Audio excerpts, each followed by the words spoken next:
It is 6 o'clock exactly at the MJ Morning Show. Roxanne, what do you think the number one question, the number one item that came up at my 40th high school reunion in Virginia Beach Friday and Saturday? Where's Michelle? No. Come on, really? Where's your lovely wife? Negative. Now, come on.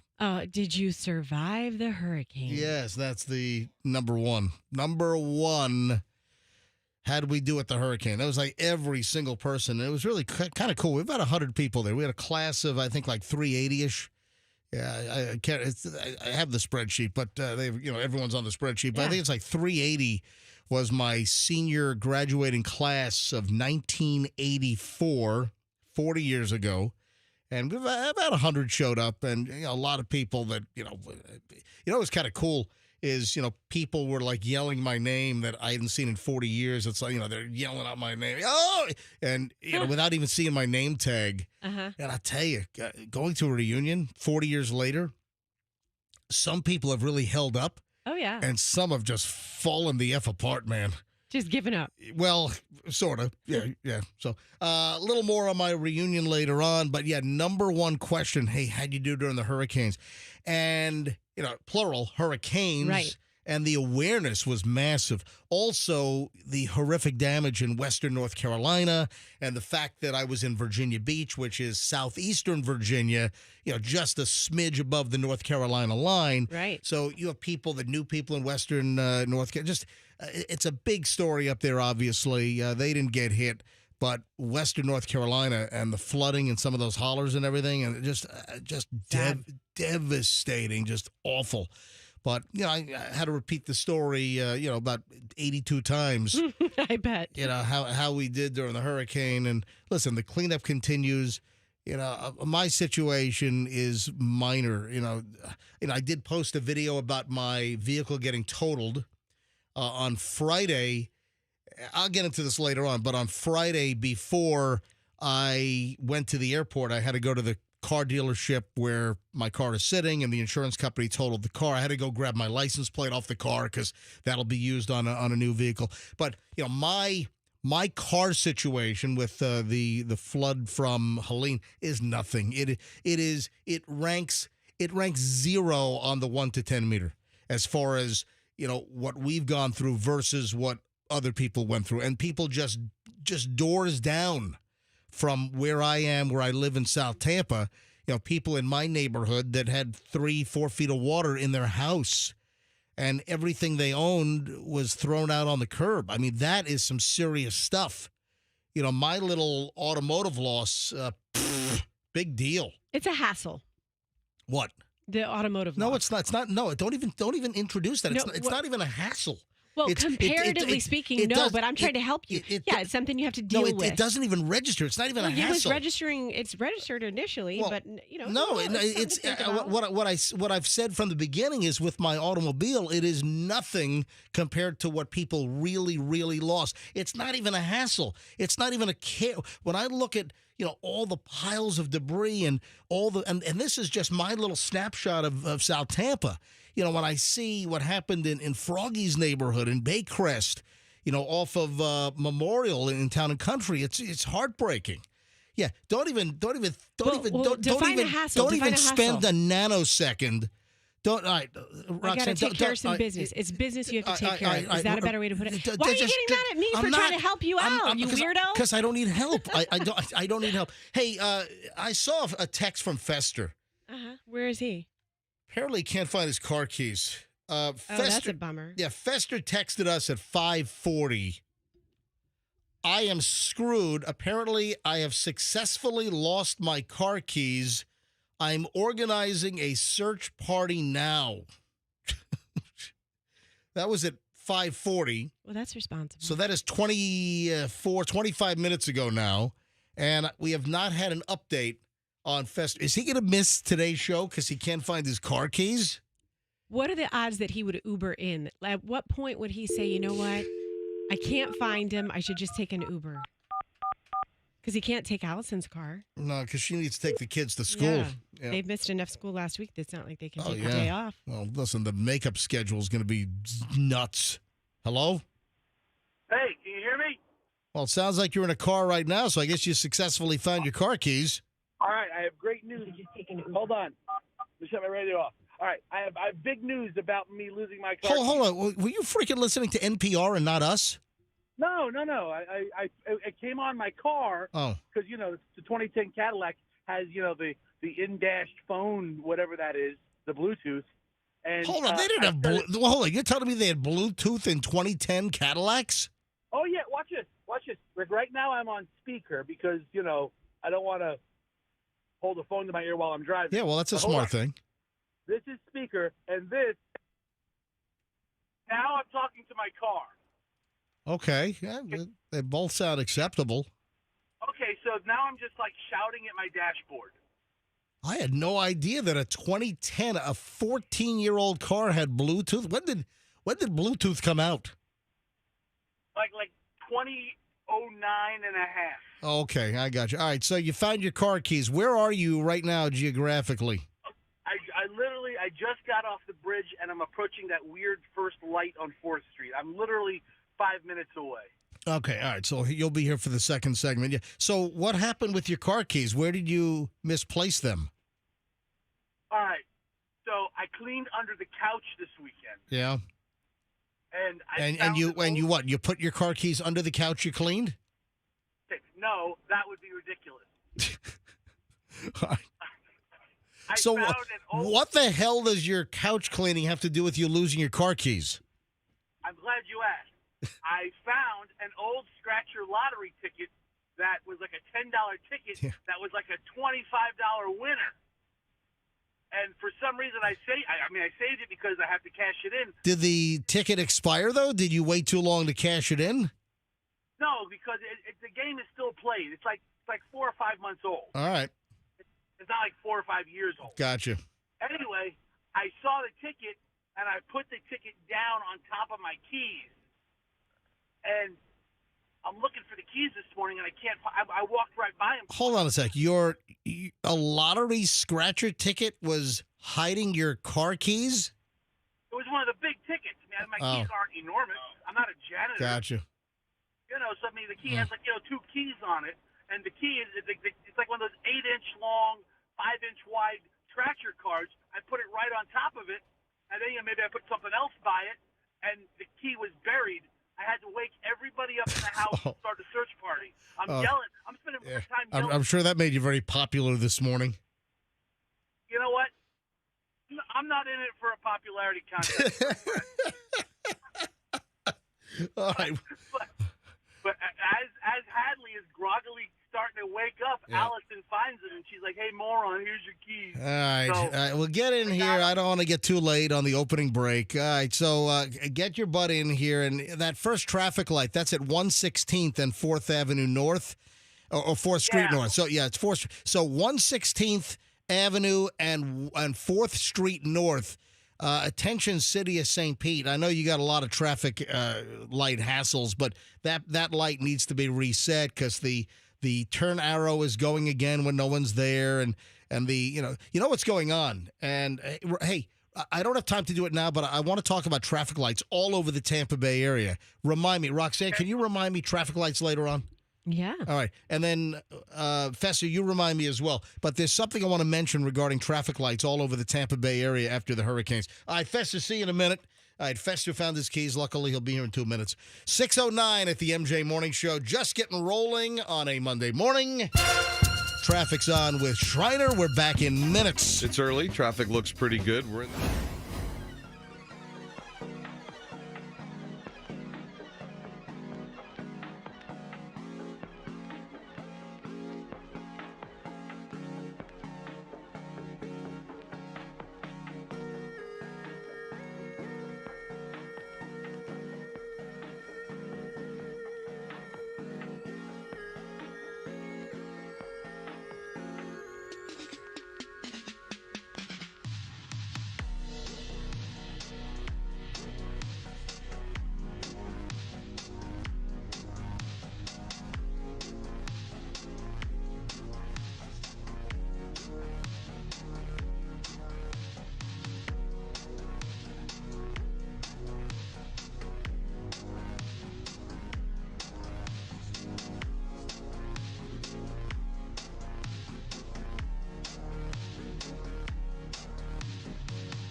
my friend? Well, I like to thank my lovely bride.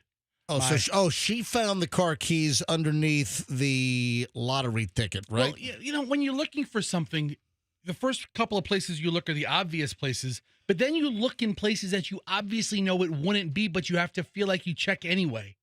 And I'm checking like in between the mattress, and I'm looking under there. I'm like, there's no way in hell my keys would be there anyway. She's like, hey, idiot, it's below this lottery ticket you haven't cashed in months. Why don't you put your keys in the same spot? Like, I make a habit of the minute I walk in my house, I put my keys in the same spot every single time. Okay, Let me repeat that. Every single time. You know what? You said it a little fast that time. Okay. Could you say it again slower? So I didn't match the cadence of the first time?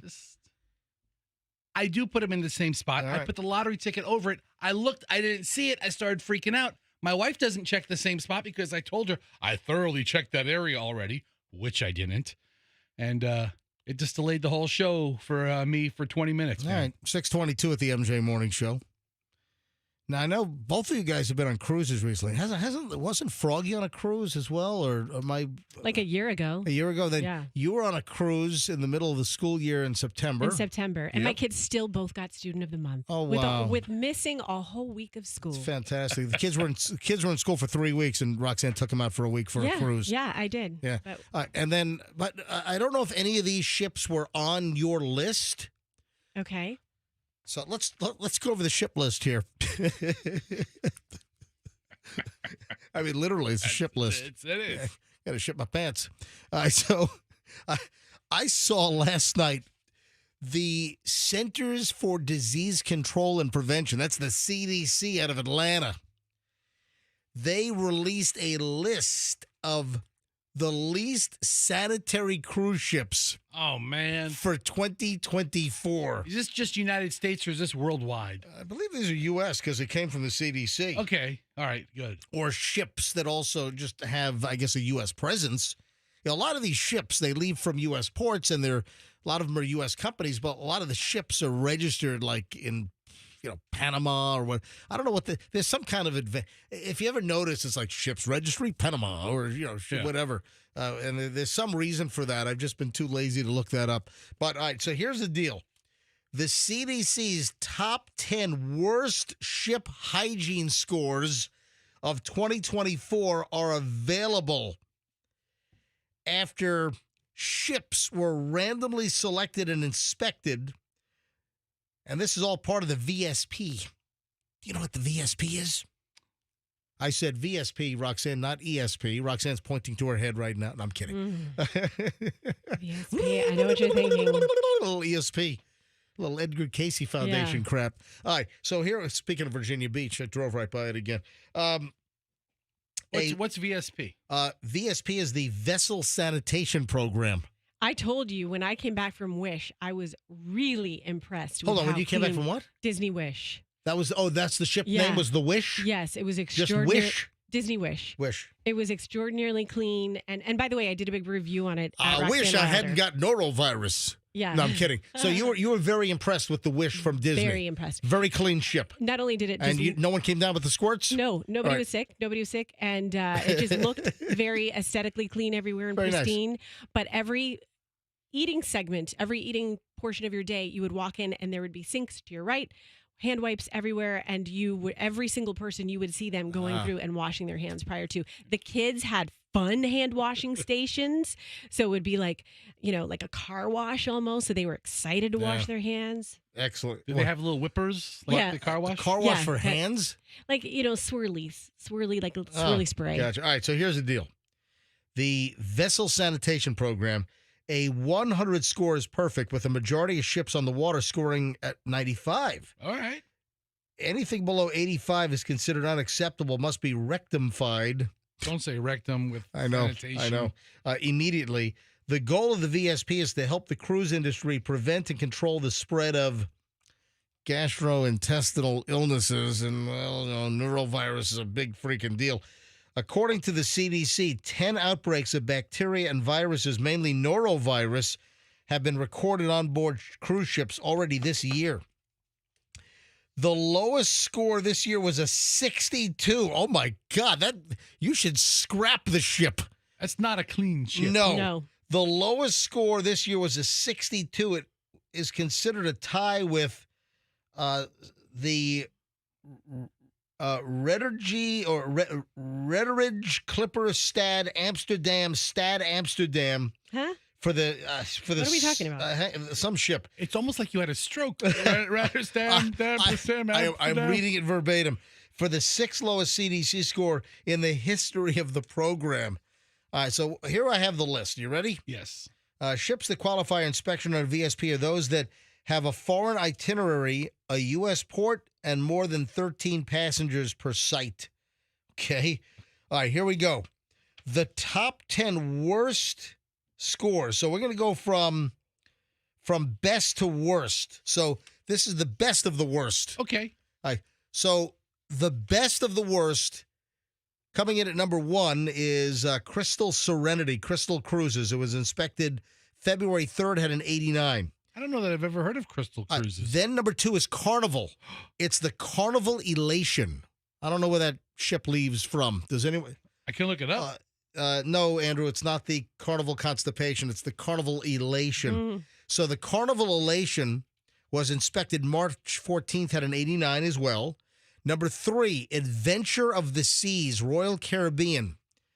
That had a score of 89 as well. But they're even though they all three, the top ones here, have the same, they're still listed 1, 2, 3. Again, these are the best of the worst scores. So you don't want to be in the 80s. You want to be in the mid-90s at least. You want a 95 or better. All right, so that Carnival ship is out of Jacksonville. The Royal Caribbean International Adventure of the Seas? The first one. I'm number sorry. 2. The Carnival Elation is Elation Jacksonville? is Jacksonville. All right. Then Adventure of the Seas is Royal Caribbean, and that had an 89. Then we go to the National Geographic Seabird Lindblad Expeditions, had an 88. Then number 5 is the Carnival Miracle. As in, it's a miracle that they haven't cleaned this freaking ship up.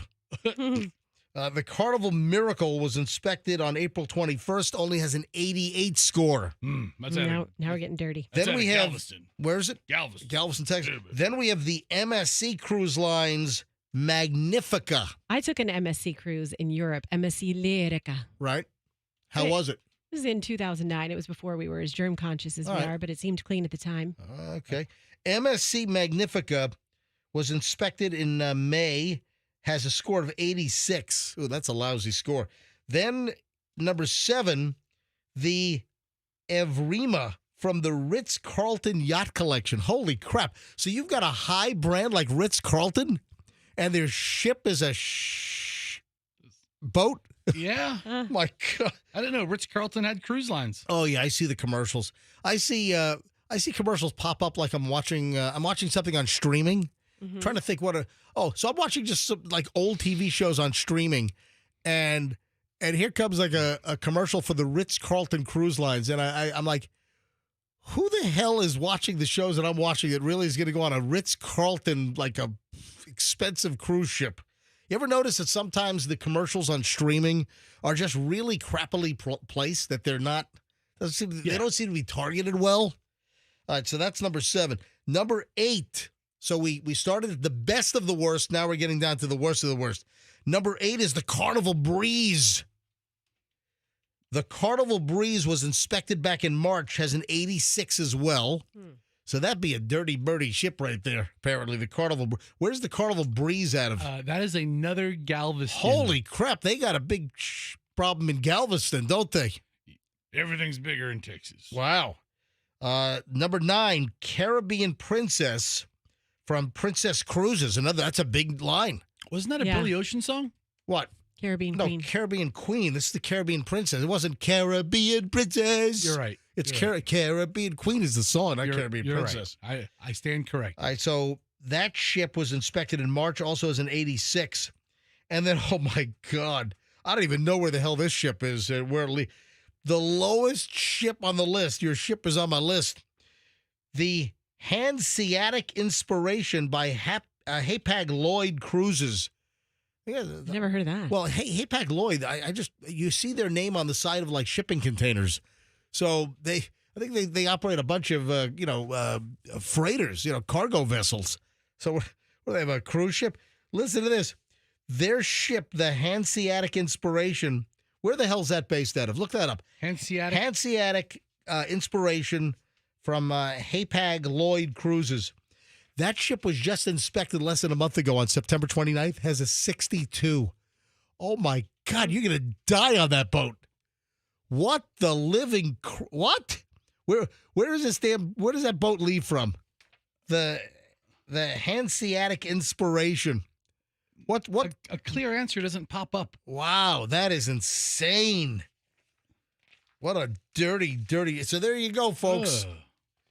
Those are the dirty ships, according to the CDC and their little inspection. Steer clear of those or wear a hazmat suit when you travel aboard. I would. Oh, that's pretty. Wear a hazmat suit. I like that. All right, 6:32 at the MJ Morning Shows. We're just getting rolling here on a Monday morning. Early Morons of the News got a spectacular pile next. Yeah, Early Morons going to really crank it up next. So stand by.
Singing, what, Hold Me Hostage, like a promo tease? Oh, Fester, Roxanne, you were not in the room.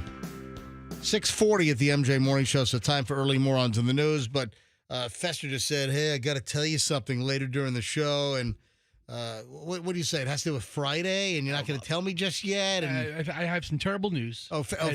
Fester, that's right. Fester said he has some terrible news that he's going to tell us later in the show, and it has to do with something on Friday. Yes. Okay. Terrible. I mean, what is it? Mostly affects you guys, but. Well, he said he's going to tell us later in the show. I'll tell you later. Yeah. I'll tell you later. Just said that. Just know. Yeah. Just know it's terrible. All right, so hang on. Later in the show. What time in the show? What is your preference to reveal the Fester terrible news for Friday? Pick a time. Let me see if I have availability. What are you doing at like 7:52 and 45 seconds? I'll mark it down for 7:52. In 45 seconds. Fester bad news 7:52.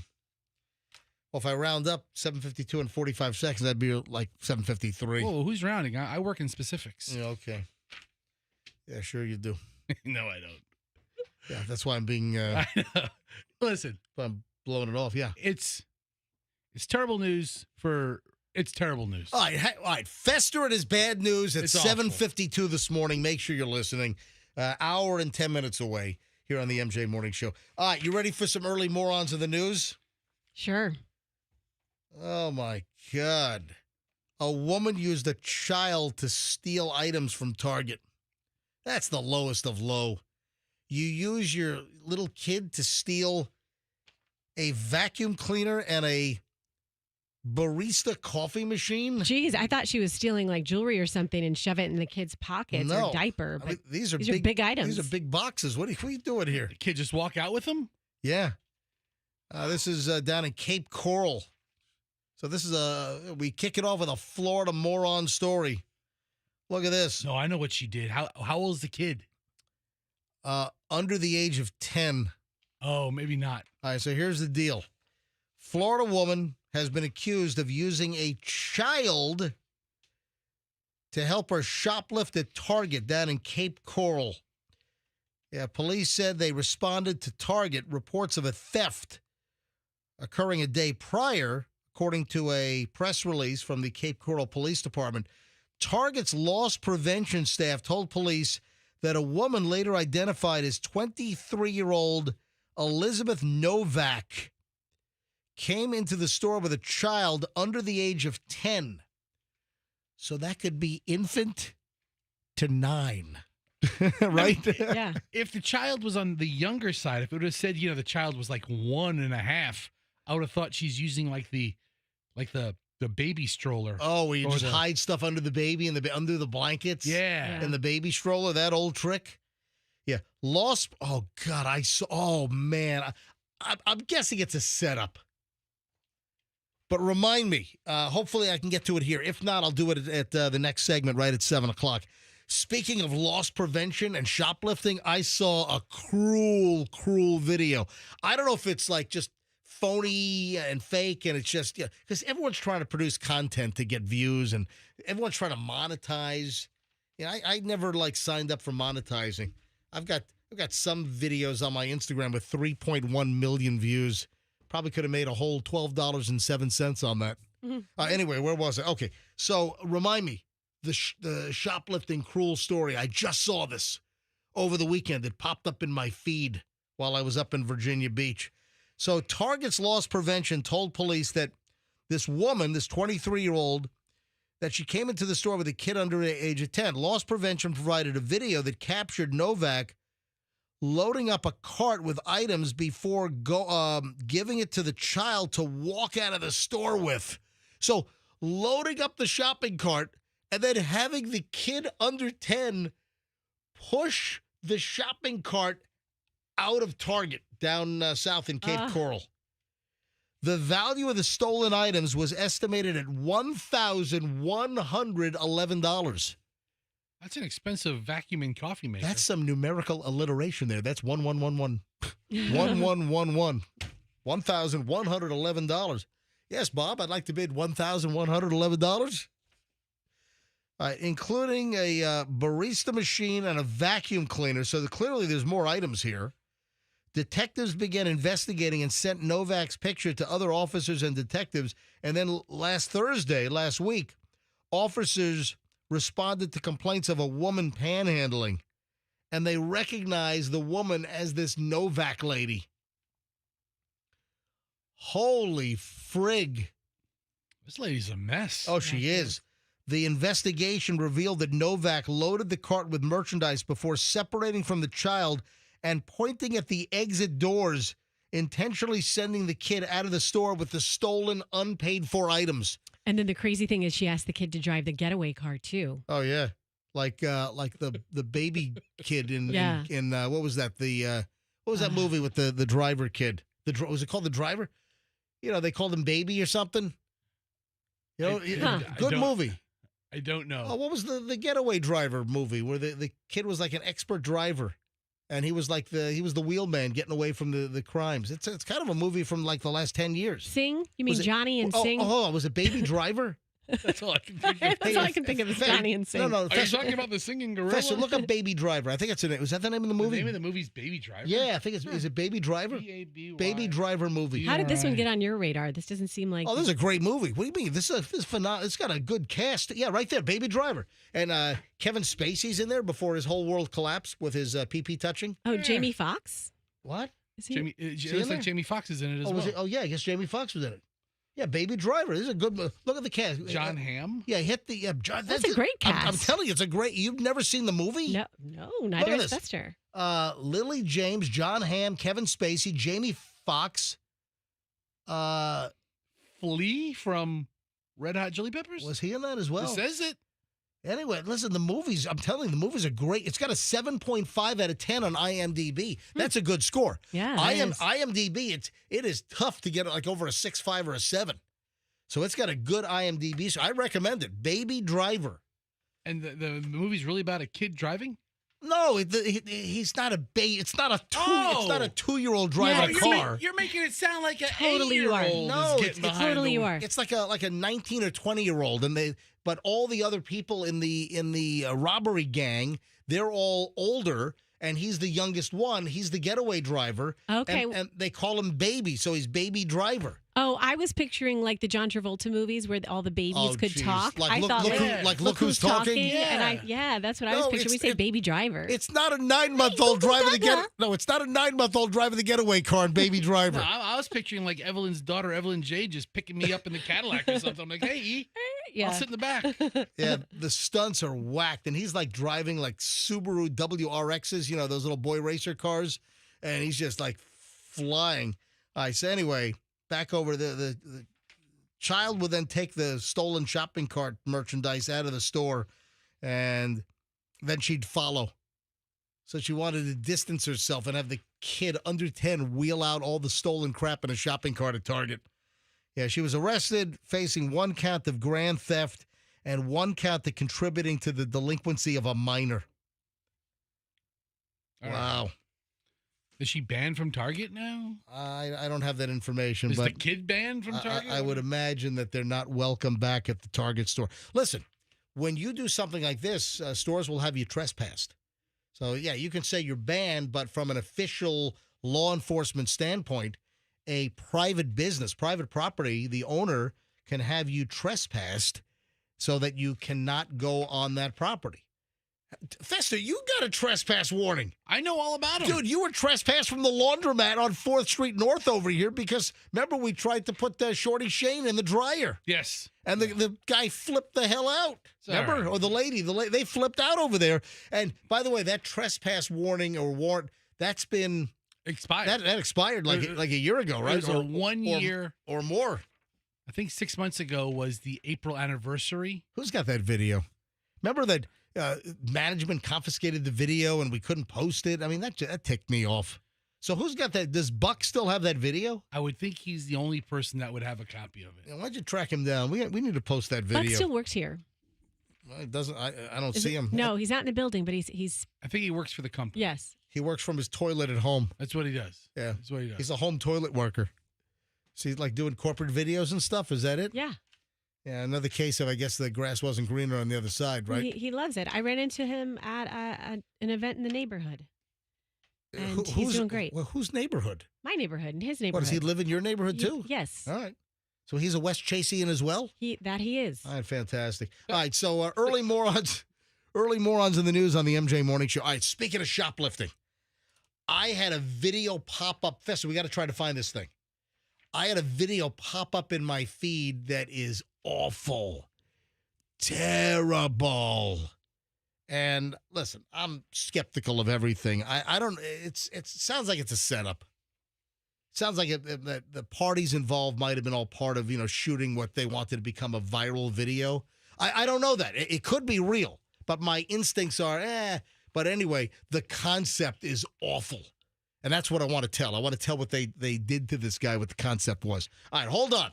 We'll get to that next here on the MJ Morning Show on Q105. 104.7 FM at 6:51, and we're back in minutes.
O'clock at the MJ Morning Show. I am MJ with Roxanne and Fester.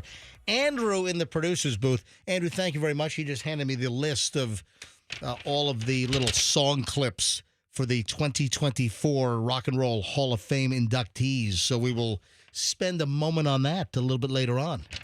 Like playing inductee song clips, little hooks from those that have been inducted. So that happened Saturday night in lovely Cleveland.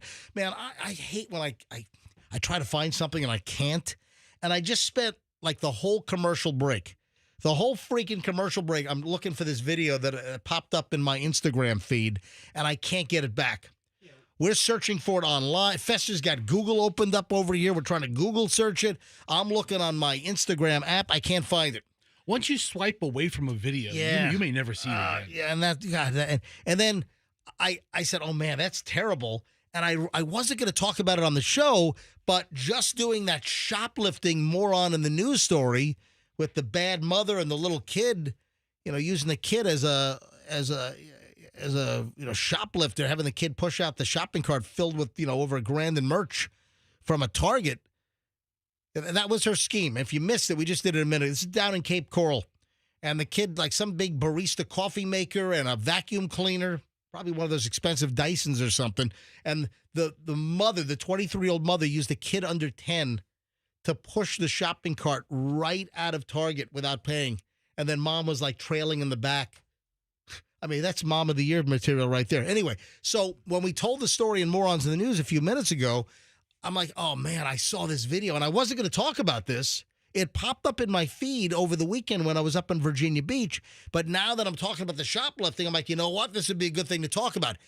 If anyone can help me find this video, or if anyone saw this, if this popped up in anybody's feed online in social media, let me know. Call us.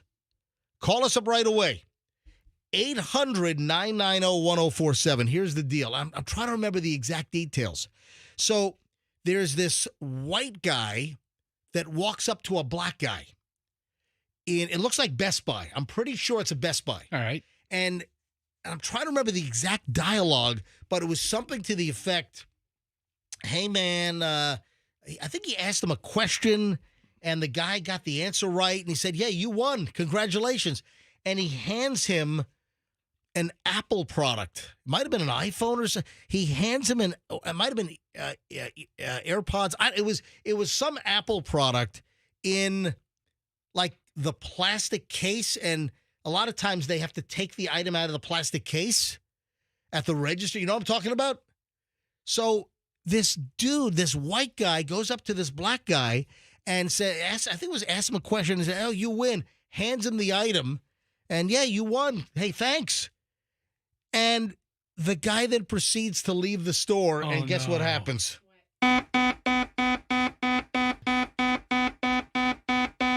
The shoplifter alarm goes off, the Sensormatic at the front door, because it wasn't a free item. The guy just apparently just took up some inventory item from Best Buy and said, hey, here, you won. The guy walks out of the store thinking he actually was given a gift by this guy, but it was an unpaid for item that still had the shoplifting sensor, the loss prevention sensor, and the guy said, so instantly it looks like he's a freaking thief and a shoplifter when he's not. How was he able to get out of it? Were they able to find footage? The video ends. No, the video ends. It just ends. And again, I'm thinking this might be fake. I'm thinking this might be just a total setup, because there was no aftermath, and the minute he's starting to walk out the door of the store and the alarm goes off, the video just stops. So I'm like, yeah, it's probably a setup. You see, folks, you got to be so conscious these days. Video that you think is organic and real, it's set up. So many people, millions of people are trying to create content. Yes. So you've got some stuff that's very clever and very good. You got some stuff that's just god-awful. But you've got these content creators that are trying to shoot videos and present them as real, and this just happened. We happen to have cameras rolling. Oh, this is organic. And they're total setups. And a lot of people are buying some of these setup videos and believing that they're real, and they're not. All right. Has anyone seen this video? Can anyone direct me where to find this video of the white guy going up to the black guy, handing him, saying, hey, you won this. It's a free gift. Thank you. Congratulations, whatever. Has anyone seen this video? And then the guy walks out of the store, and I think it's Best Buy, and the alarms go off and the video just stops. I can't remember exactly. I was just flipping through my feed. I posted some stuff. I'm looking at, just some of my stuff on Instagram, and it just popped up in the feed. And again, once it's gone, it's gone. And I couldn't get it back. Has anyone seen this video? Give me a call right now, 800-990-1047. I'm only going to give it a minute. Has anyone seen the video I'm talking about? Because I'd love to play the audio and just kind of remember, what was the premise? What was the setup on why he was giving this guy this Apple product? And, hey, it's yours. You won. And then the guy walks out of the store, and suddenly he's a shoplifter. All right, if anyone has seen this video, call me right now, 800-990-1047. 800-990-1047. That's 800-990-1047. You're bound and determined to get this damn video. Am. Okay. I want to see it again. We're making an investment here. And I wasn't going to mention this, but speaking about the shoplifting deal down in Cape Coral at Target, I'm like, you know what? Let me bring this up. All right. Maybe it's not a prevalent video. I didn't even really notice how many likes it had, or if it had 200,000 shares. All right, Andrew, let me know if anyone buzzes up. Hey, what's this helicopter crash in Houston? I guess look at this video. You've ridden in a helicopter before, haven't you? Yes, numerous times. That's one thing that I don't want to do. Oh, I have no problem with helicopters. I've been in helicopters probably, 10 times. I've been in the Fox 13 chopper multiple times. when they used to like me over there. Yeah. When Not so much now. when Randy was the helicopter pilot and Phil was the news director, it was a little different over there then. They kind of got the synergy between like a radio morning show and TV news, and there really can be a really good synergy there. But I don't think the news director now, I don't think he really believes in that for whatever reason, which I don't think is I don't think is a good thing. Yeah. So I've been in the Fox 13 helicopter. I've been in a couple of helicopters in Kauai, like sightseeing. Right. I've been in the HCSO helicopter a few times. Have you ever been like the TGH helicopter strapped to a gurney after an accident? No, dude, what's wrong? Why would you say that? Well, because it's a helicopter that people get rides in. Apparently, a helicopter crashed into a Houston radio tower overnight or late last night. Is this from? Where's this from? It's the Washington Post. The helicopter, a privately owned Robinson R-44. Oh, I know somebody that has an R-44. I know a friend of mine is a private helicopter pilot, and he has his own helicopter, and he's got this Robinson R-44. Erupted into a fireball, crashed to the ground. Oh, this is awful. And hey, scroll up. Let me see the details on this. Why didn't you get the Washington Post? Why didn't It was you get the first one that came up. Yeah, why don't you get a Houston source because we'll have more information. Find like Houston TV. Fox 26 Houston. That's what I want right there. I want a Houston source, not the Washington Post. Oh, that's a video. Now I need a story. Yeah, Washington Post had a great story. New York Times. Click to Houston. Go. All right. Multiple. Here we go. Authorities say there were multiple fatalities after a helicopter struck a radio tower and crashed in Houston's 2nd Ward. Wow, 7:54 p.m. last night.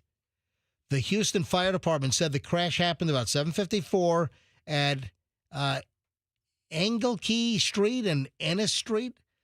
Houston Mayor John Whitmire said Houston Fire was right down the street from where the crash occurred and was on the scene within minutes. This is a tragic event, tragic loss of life. Scroll up. Yeah, keep going. And there's video. According to the Houston police chief, the helicopter had taken off from Ellington Field and was headed to an unknown destination when it crashed. Multiple people, including a child, are believed to have been on the helicopter. Oh, that's awful. We don't know the age ranges yet, but we're pretty sure there's a child on board. Authorities say there may have been pieces of the helicopter that people find when the sun comes up. They are asking that anyone who may come across these pieces do not touch it. Yeah, because the NTSB is going to want to jump on this case and investigate. Don't touch pieces, is what they tell you. Because sometimes you've got these idiots that want like a souvenir from like a crash site. Yeah, how deranged is that? Yeah, what kind of morbid, deranged sicko are you? Do you remember, MJ? Yeah. In 2000, in St. Petersburg. Yeah, right down here. I mean, It hit a literally, radio tower. we had a Bay flight. It was a medical helicopter that hit a radio tower right in. Is that Whedon? What do they call it? Yeah, Midnight Whedon. Reserve. It's Reserve, yeah. it's the Marshy Reserve right at Whedon. I mean, literally, it's right across from us, like behind Derby Lane. Yeah. Oh, speaking of Derby Lane, did you see their sign is all mangled? I saw that. Yeah, on the building, the big DERBY, they're all like mangled because of Milton, because of the wind. So you got like letters that are knocked over and busted up. So Derby Lane took on some damage. Listen, the Trop was missing the roof. Anyway, that's terrible. I wonder if it hit a radio station tower. I wonder whose radio tower that it hit. What are some of these towers for? I mean, I know which ones. Well, you got cell towers, you've got radio towers, you have other communications towers. So you have TV stations, radio stations. You have other, towers for microwaves. Okay. You have all. I mean, not microwave ovens, but like microwave signals. You know, you've got all kinds of towers that handle all kinds of, radio signals, and you've got variety of things out there. So that's terrible. Was it 2000, right? The one in St. Petersburg happened in August of 2000. Wow, August 25th of 2000. A lot of people probably forgot about this. And you lost a flight crew, a flight nurse. Yeah. Was there a patient on board, or were they? I don't know if I can't remember if there was a patient on board. They might have been going somewhere. Yeah, bring up. All right, yeah, pilot error. Yeah, 2000. Oh, so this is going to be. Yeah, a pilot, paramedic, and flight nurse. Let me grab this here quickly. Sure. All right, are you on the? All right, here we go. Hang on a minute. Let me. Yeah, this is like blast from the past. Bayflight copter crash blamed on pilot error. 15 months after a Bayflight medical helicopter hit a radio tower, killing the crew, federal investigators have reached a simple, unsatisfying conclusion about what caused the crash. The pilot made a mistake. The National Transportation Safety Board released the final word Wednesday, so it's like a year after the crash, blaming Bayflight pilot Mark Wallace, that's terrible, for the April 25th, 2000 accident, but it's clear now that some questions about the crash will never be answered. Wallace, 39, was a seasoned helicopter pilot regarded by colleagues as safety conscious and precise. That day he was flying a route he knew well. He knew the location of that particular radio tower near Weeden Island. After an exhaustive 15-month investigation, no one knows why Wallace flew into it. It's very frustrating. Twin-engine BK 117, that's a Eurocopter if I'm not mistaken, had just dropped off a patient at Bayfront Medical Center in St. Pete and was returning to its base at St. Joe's. Oh, no. It was flying at midday in clear, sunny weather and an altitude of 500 feet when it flew directly into a 649-foot radio tower. Whose tower is that? That was a radio station tower. Do you remember whose tower that was, I think? I No. don't. I think it was a radio tower, a radio station tower. On Wallace's final flight, he got clearance to proceed from Albert Whitted Municipal Airport, flew northeast toward Weeden Island, an area dotted with radio and television transmission towers. Yep. Wow. You know, after the Kobe Bryant crash, I've always been like, ooh, fear of helicopters. And Doug reminds me that was extreme circumstances. Hold they on. were flying in really bad weather. Wait a sec. You What? mean your fear of helicopters only arose after the Kobe Bryant crash? No, I didn't give it much thought prior to, but after that, I was like, no, I have no desire. Yeah. And Doug's like, that was really bad weather. That was Yeah. aggressive flying, et cetera. He's flown in helicopters Well, before. But I just look at them and they just don't have that aerodynamic feel to me. And I'm just like, All right, that's well, not my thing. Here's the deal. The Kobe Bryant crash, that pilot had no business being up in the air with passengers with the visibility so low. And it just seems like there was pressure to get Kobe and his friends and the kids to that basketball event. And there was like pressure to get them there. Because wasn't Kobe also like a coach on the team? Yeah, it was like one of his Black Mamba training camp or something. Yeah, it was something. It was like a girls' league or Trying to remember, yeah. And he was involved with everything. So I wonder if there was pressure that they had to get there and they were taking the helicopter because it was like an hour away or more. And, you know, here's the pilot, didn't want to piss off or disappoint Kobe Bryant. Exactly. That should have never been in the air. And he lost situational awareness, got lost in the soup, in the fog, and crashed right into a mountainside, right into a hillside in Southern California. That was the Kobe Bryant deal. All right. Hey, Andrew, did anyone call up with that video that I saw? Nobody? God. Yeah, it must not have been it must not be a very popular video. But it was, hopefully it'll come back up in my feed because I want to remember the facts and tell the story. All right, 7:15 at the MJ Morning Show. Man, we are loaded next. Why? Because we have to jam in a whole lot of stuff to fill an hour and 20 minutes of nonstop MJ. It is spectacular Tampa Bay broadcast radio every single day. 7:25-ish, we roll out an hour and 20 minutes plus of nonstop MJ. No commercials, no music, no interruption. We just go non-freaking stop with all kinds of stuff.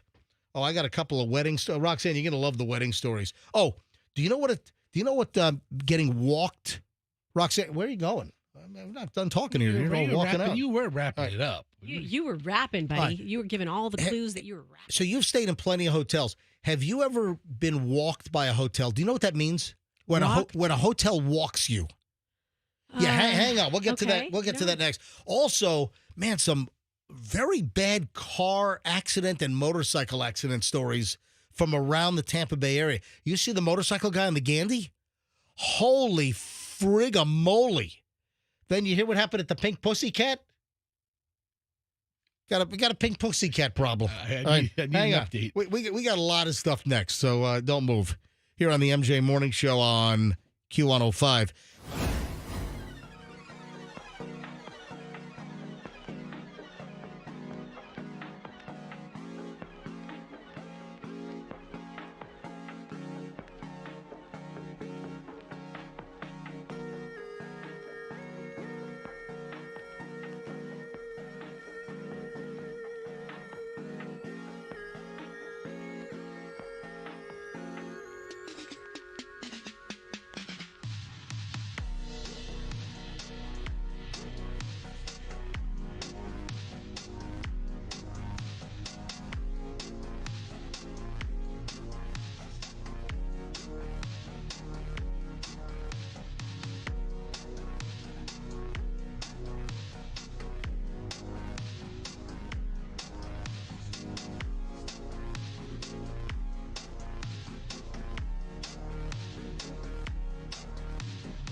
It is 7:25 at the MJ Morning Show on Q105, 104.7 FM. I'm MJ with Fester. Roxanne is usually here. She's not. I don't know where she is.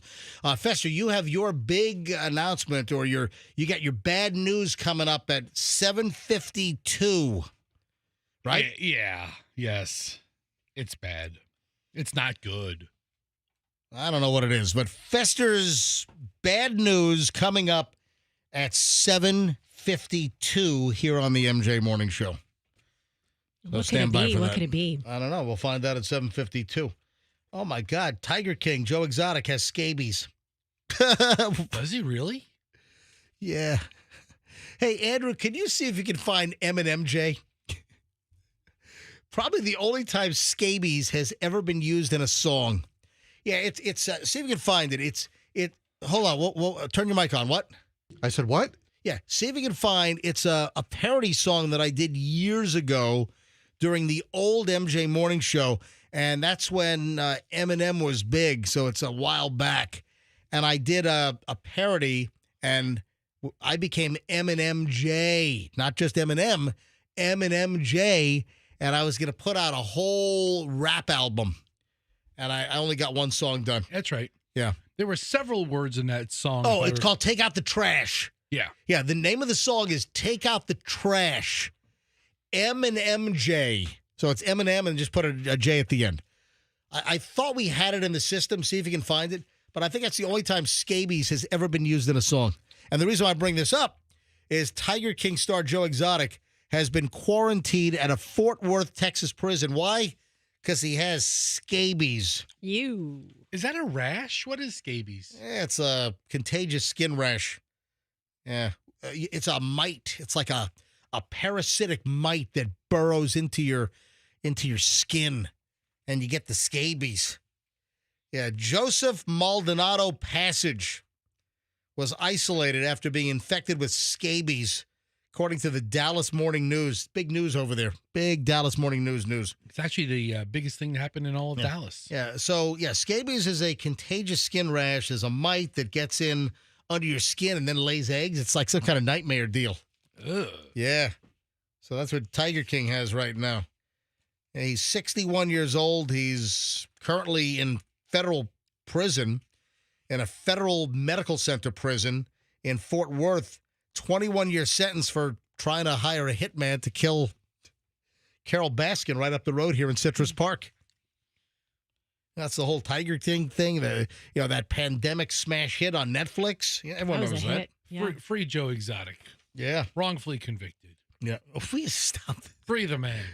Oh yeah, free Joe Exotic. He's still banking on a pardon. He hit up Trump. He's hitting a Biden. He's trying to get a presidential pardon. Listen, it'd be a very nice thing for President Biden to do on his way out. Oh yeah, okay. Like the last day, like January 19th. Oh, that's reserved for Hunter. Trust me, he's getting pardoned. He can do them both. Yeah, yeah. Hunter and Joe Exotic get pardoned on Biden's trip out. Yeah, so big news, scabies for Joe Exotic. How about? All right, so Roxanne, I asked you a question before the break. Yeah, and I didn't Google it. I have no idea what that means. What was the question I asked? Have you ever been walked from a hotel? But it wasn't walked out of a hotel. One time I came into... Hold on. Why would you say that? Maybe it is. The wording struck me as if it was walked out of a hotel, like asked to leave a hotel, then it would have been walked out of a hotel. But you said, have you ever been walked from a hotel? Well, that's the terminology. If a hotel walks you, but it actually does include getting walked out. So oh, really? It does. So what does it mean when you get walked? But that's the term. Oh man, I was supposed to be at the the XYZ hotel and they walked me. Let me tell you what it means. You do get walked out. It's when they're overbooked and they walk you out of their hotel and they put you up in a different hotel. Like they walk you down the block to their competitor. That's exactly. Or sister. Yeah. And this has happened to many people. It's never happened to us. And we travel quite a bit. I've never been walked. Michelle and I and the kids, we've never been walked. But listen, we all know about overbooked flights where they overbook and then they have to bump people. You know, a lot of times they'll ask for volunteers. All right, $300, $500, $800, $2,000 if you'll give up your seat. And, don't be the moron that raises your hand for the first offer. No. Seriously, if you're at the airport and the airline is overbooked and they're looking for volunteers and they come out, we've got a $300 flight voucher. If you raise your hand, somebody will punch you in the head because you wait. That thing will go up to twice, 3 times, 4 times, 5 times. There are stories of people getting $5,000 or even $10,000 to give up their seat on a flight and get bumped. How does that make sense? How does what make sense? Pay $10,000 to bump somebody. What are you? Well, because you can't flying the president. You can't put them all on the flight. I'm telling you, Fester, do a search. I know, but hold on, do a search. What is the highest amount that somebody's been paid for getting bumped from a flight? And I'm telling you, some of the numbers, those are not common. A lot of times, $1,000, $1,200, $1,500. Those are not out of the question. That happens like every single day. But I know that I've read stories where people have walked away with like $5,000 or $10,000. Here, look at this. People have a clever way of making money off airlines. Anything delayed pay, $10,000 in cash. What's the most you've been offered for voluntary bumping? How much will an airline pay? Official Department of Transportation protocol calls for compensation of 400% of one-way fare up to $1,350. But those are the guidelines. They have gone much, much higher. I'm telling you, I've seen crazy stories where people have walked away with an ass boat full of money. I mean, gigantic money. Anyway, where was it? Oh, walking. Yes. I've got a question for you. Have you ever been rolled? Well, hold on. Let me finish with walking first. It's a good one. Walking means they're sending you to a different hotel, usually nearby, and they foot the bill for your lodging there. So I wonder, do you still have to pay for the? Well, if they Probably because No, they're no. finding you another accommodation. No, But but- it would be a comp room. I don't know, but why would you still have to pay for the hotel that you were booked at if they are full? They have a full house, and because hotels will overbook, just like airlines. Mm-hmm. Airlines, they will overbook flights, and they're banking on the fact that not everyone's going to show, and they want to fly their planes full. They don't want to fly with empty seats, and that's why you get into an oversold situation. Walking means that they're sending you to a different hotel, usually one nearby, and footing the bill for your lodging nearby. While it's not something hotels enjoy doing, as it disrupts their goal of providing top-notch customer service, it's not an arbitrary decision. Anyway, that's what walking is. The silver lining, some hotels will make sure that your stay at the new hotel is as close to what you had with your initial reservation. Anyway, so that's what walking means. And you were saying rolling? Have you ever been rolled at a hotel? Is that like getting Are robbed? you making this up? Yeah, I am making it up. I was rolled into a Well, hotel. how would I know? How would I know? I mean, walking is a real term. What? I was rolled. It's a lead in to the story that I'm about to tell. I was rolled into a hotel on the luggage cart because I was at a wedding and I was pregnant. Jeez. And, or as Daviana likes to say, pregnant. And I twisted my ankle and I was in so much pain. We had to leave the wedding. And it was like at the hotel, it was like at a reception area across the street from the hotel we were staying at. And Doug had to like carry me out of there All right. and then put me on the luggage It's rack very and similar. roll me into our hotel. And everybody that was at the wedding could see me from the balcony looking down, laughing at me being rolled into the hotel on a luggage rack. Very, very similar, like getting bumped out of your hotel. How'd the ankle heal Walking, up? rolling. I'm here today to tell the story. Fantastic. Do you know what the FDA says? Well, let me clarify.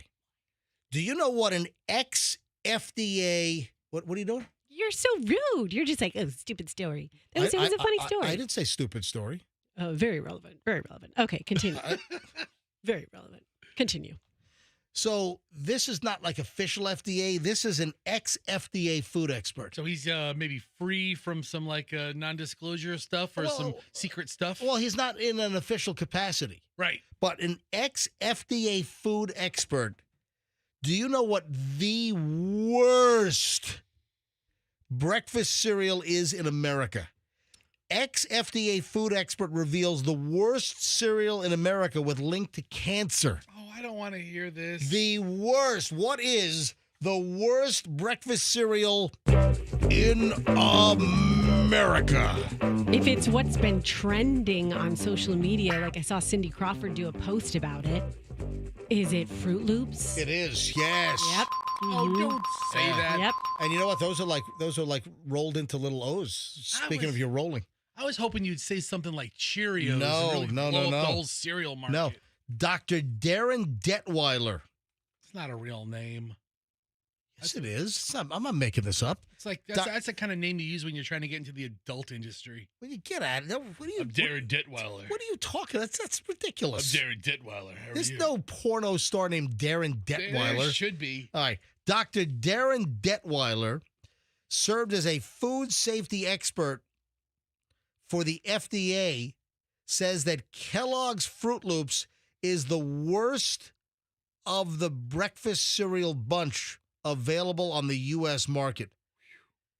Pointing out that the colorful rings are heavily processed, contain high levels of added sugars, artificial dyes, preservatives, all linked to health concerns. Well, the colors of the rings in Europe are by natural ingredients. I think Right. I saw that like European Fruit Loops have like carrot juice as a They dye. might not be as vibrant as ours, but and listen, color's important, but not at the risk of like Cancer. carcinogenic issues. Yeah. So this guy says that Fruit Loops is the worst cereal in America with links to cancer. Tons of sugar. Wow. He says that the serving size is they say, oh yeah, the serving size, just have one serving. That serving size is unrealistic. Like 3 ounces. It's like Yeah. it's like not even a baby bowl Yeah. full. Well, it's like a cup. Well, it's a cup. A cup, and then keep in mind, a cup is by volume. A cup of Fruit Loops weighs next to nothing. who can eat just a cup of Fruit Loops? Come on. It's like probably the average bowl is probably 3 cups full. And before you know it, you got half a bag of, Domino sugar in your stomach. I've been experiencing something with my kids lately where I'm really trying to get them to understand, these foods that are pushed at the kids that look like fun really don't have great ingredients for you. So we use that. You've heard me talk about my Yucca app. We use it quite often. So the other day they go with Daddy to run to the grocery store for, just a couple of things, and they hoodwink him into buying lemonade, right? Because they love lemonade. But he comes home with this pack of Crystal Light lemonade. The little packs, the sugar packs. Sure. That's fine if you're an adult. Wait a minute. I thought Crystal Light was no sugar. Well, I thought Crystal Light is like aspartame or not sugar. sucralose. Or... It is. It's aspartame and it's granulated is the word that I meant to use. But the little packets of the granules that you put in your mix. But that's not sugar. No, it's not. That's what I said. Right. I meant to say granulated. Okay. All right. No, but the granulated is the actual crystallization, but that's not like it's a sugar substitute. Okay, yes. So he came home with Crystal Light lemonade pouches that come in the little paper things that you sprinkle into your cup. And like the little pixie stick kind of things? Yes. Okay. And so the kids were excited because they're like, look, Daddy bought us lemonade. Daddy bought us lemonade. And I'm like, I'm trying not to, I appreciate him taking them out of my hair for 10 minutes to run up to the store. So you can't look a gift horse in the face. But at the same time, I'm like. Or the mouth. Right. And so at the same time, I'm like. Or the ear canal.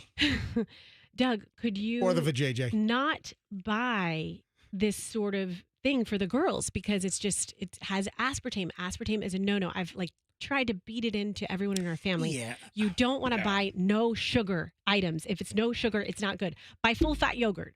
Can I stop you for a second? Yeah, please. Because I fully agree that natural sugar, there's nothing wrong with it. In reasonable quantities, is much better than the chemical crap. Right. Do you agree with that? 100%. Okay. Dude, not me, man. My kids will snort a line of Splenda. Well, I mean, that's no issues at all. My kid doesn't have a third arm growing out of his head. You've got 3,000 packets of what's the one you steal from Wawa? Splenda packets, yes, the yellow one. Jeez. The best. Fester buys a cup of coffee, and it's reasonable to put 2 Splendas. Fester dumps the entire contents of the Splenda bin into his pocket. Fester thinks he could buy a $1.89 cup of coffee and then walk out with 300 Splenda packets. And it's delicious. So I Google this thing on Yucca, and it's the lemonade drink mix, and I show the girls. I go, look, it's poor. It scores 39 out of 100. The reason it's poor is because of the additives. So the additives are hazardous things, and I'm reading this to the girls. And one of them is aspartame. And I read, consumption of aspartame is also associated with an increased risk of cancer. Okay. My older daughter, she goes, what? And I go, listen, you're not going to get it from one drink, but you don't want to have this as a kid. You don't need it in your body. So guess what she did? And your daughter's probably sensitive to the C word, cancer. 100, yes. Because of your sister. Exactly. And she's 5 years cancer-free now. And they both my girls watched my best friend pass last year from cancer. Right. And so they were very close to her. And so, yes, you're absolutely right, MJ. She goes, what? Yeah. And I go, I don't want you to be scared about it, but we don't want to put this in our body. She grabbed that pack. She gets the scissors. Flushed it down the toilet. She's cutting it. She goes, bye-bye, bye-bye. And she's shaking all of it and just getting rid of it. She goes, Mom. All over the carpet? No, in the sink. And she goes, this is what we're going to do. We're going to go to Winn-Dixie, and we are going to buy up every single one of these packages, and nobody is going to get this cancer. Yes, Winn-Dixie thinks that's a brilliant idea. Then we're going to have to drive to 37,000 supermarkets all around the country and take care. I appreciate her vigilanteism. I think you're putting an unrealistic fear of food in your kid. No, they're not afraid of food. Trust me, they love to eat. But a glass of aspirin. That's what I explained to him. I said one glass of Crystal Light or whatever. Hey, listen, my dad was on a Crystal Light kick. Remember when Crystal Light first came out, in the mid '80s? Oh my God, my dad consumed probably a Lake Okeechobee amount of Crystal Light, and my dad's 82. It was the official drink of old people because there were no sugars, calorie-free. I remember my dad and Crystal Light. He was obsessed with the freaking thing. Yeah. This is 1985, 86. To early 90s. Yeah. My dad, everything had to be Crystal Light, Crystal Light, Crystal Light. And I'm like, my God. And that was aspartame, right? Back then, it was the same thing. Is it still? Yes. Is it still aspartame? Some kind of artificial And my sweetener. dad's still here. Not great. He started to go downhill. He's 82 in like a week or so. But anyway, one last thing before we move on, and this sort of comports. Do you know how much sugar the average person consumes every year? I saw this last night. Insane. It is insane. The average person consumes blank amount of sugar every year. How many pounds? Don't look it up. I mean, don't look it up, Rob. If I had to guess, I'd guess like 75 pounds. Oh, it's greater than. Dude, you are close. Oh, really? Yeah, this is like the mountain climber game. All right, So I'll he stop- didn't go over. I'll stop right there. No, so you're stopping right there. Am I All over? right, No, I'm not Roxanne, over. where are you going to go? I'm going to go to 78 pounds. Now you play a little game. No, keep going. I'll take 79. Oh, well, okay, you can keep going. Roxanne? 85. Oh, my God! Darn it. Roxanne, you were playing like onesies. Like, what? If you would have said 80, you would have been right. I got bored. Okay, I got bored. I'm just being honest. I said 78. That was kind of boring myself, and then he went 79. I'm like, put me to sleep. Let's just bust it. You just Bust crashed. it wide open. You just crashed the little guy with the lederhosen and the goofy hat. So is it like 82 and a half pounds? No, it's 80. 80? It's 80 80. But yeah, you said 79. Roxanne, all she had to do was just go up one again. It would have been 80. Yeah. Average American consumes 80 pounds of sugar every year. Are you kidding me? Is that like a pound and a half a week, roughly? The average American consumes an astonishing 36,000 grams of sugar, which is equivalent to 80 freaking pounds of sugar. Holy shit! That's insanity. Well, contrary to all of my guidance counselors' meetings, I am above average. All right, Fester's big bad announcement coming up in minutes at 7:52. Fester's got some bad news, apparently. I don't know what it is. It's newsy news. It's not great news. It's newsy news. I don't know. Is that It's like juicy juice? Juicy juice and It's newsy Froggy's news? thing. It's newsy news. Oh, listen to this. Liam Payne. He was the kid from One Direction. Hey, can you put some 1D back up on my board for me, please? Whenever I speak about Liam Payne, and obviously he had some pain, whenever I speak, I want to play some One Direction. Give me a little 1D, if you could, up on page 17. Listen to this. This came out over the weekend. Liam Payne, remember they talked about the two women in his hotel room prior to him falling off the balcony down in Argentina? Mm-hmm. Don't cry for me, Argentina. Wow. Anyway, Liam Payne partied with two prostitutes in his hotel room hours before the balcony plunge. Sounds like my time in Virginia Beach this last weekend. Just at like the Doubletree. Just like I had a couple of prostitutes up there. oh, God. I'm kidding. Don't say- I'm joking. Don't put that out there. I'm kidding. All right. I had a hooker-free weekend in Michelle. Hey, honey, I had a hooker-free weekend. I mean, you know, those Virginia Beach day hookers. Those are, I don't even know if there are any hookers in Virginia Beach. Oh, there Anyway, Liam Payne partied with two prostitutes. Former One Direction singer Liam Payne partied with two prostitutes in his Buenos Aires hotel room just hours before he plummeted to his death from the third-floor balcony. And also, remember, his girlfriend, left him and then went back to the U.S. Yeah, the 25-year-olds who Payne met through an escort website. Wow, an Argentinian escort website. Did he have to use the translation feature, or does he speak Spanish? ¿Cómo se dice hooker en español? hooker. Oh, man. So I guess he found these escorts from an escort website. The 25-year-olds told law enforcement they drank alcohol with him at the Casa Sur Hotel before getting into an argument about payment and leaving roughly an hour before his fatal plunge. Wow. Is hookerism, is prostitution legal in Argentina? I don't know that. I don't know. I have to look that up. Yeah, look that up. I'm not familiar with Argentinian law. Yeah, but how about that? And they found drugs in the room. A lot of things have popped up. They found drugs in his room. Yeah. That's one of the things. I never want to die in a hotel room because they'll just find like,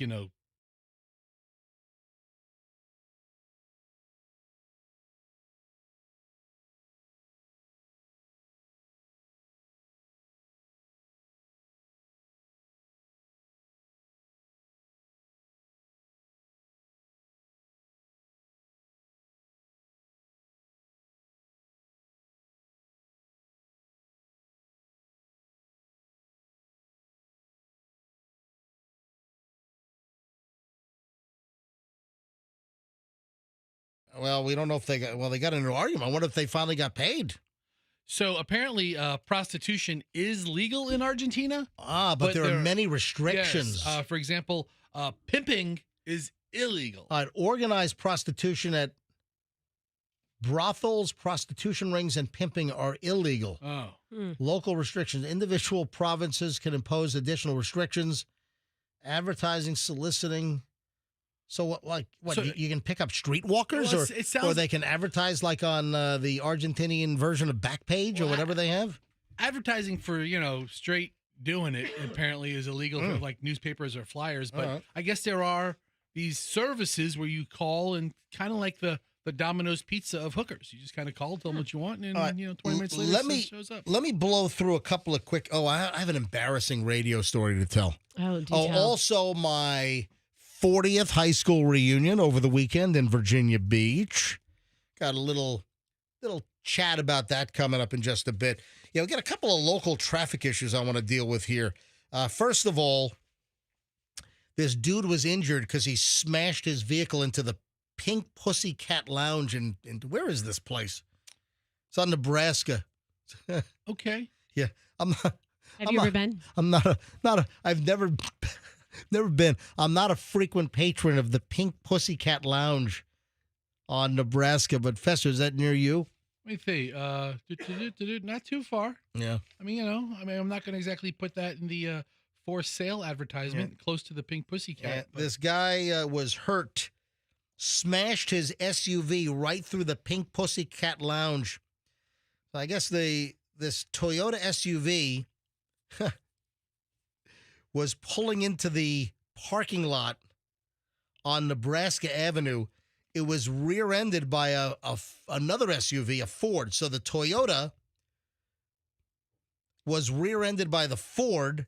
Oh man, there's so many jokes. And then the crash slammed the Toyota right through the wall of the Pink Pussycat Lounge. Yeah, so the Toyota driver that was hit rear-ended, he was treated for injuries, nothing life-threatening. The Ford driver was given a ticket for rear-ending the car. That driver was a female, not injured. Now, what I'd like to know, though, the dude that was pulling into the Pink Pussycat Lounge on Nebraska, Right. is he married? Is he in a relationship? Did this just blow some cover here? Hey, honey, yeah.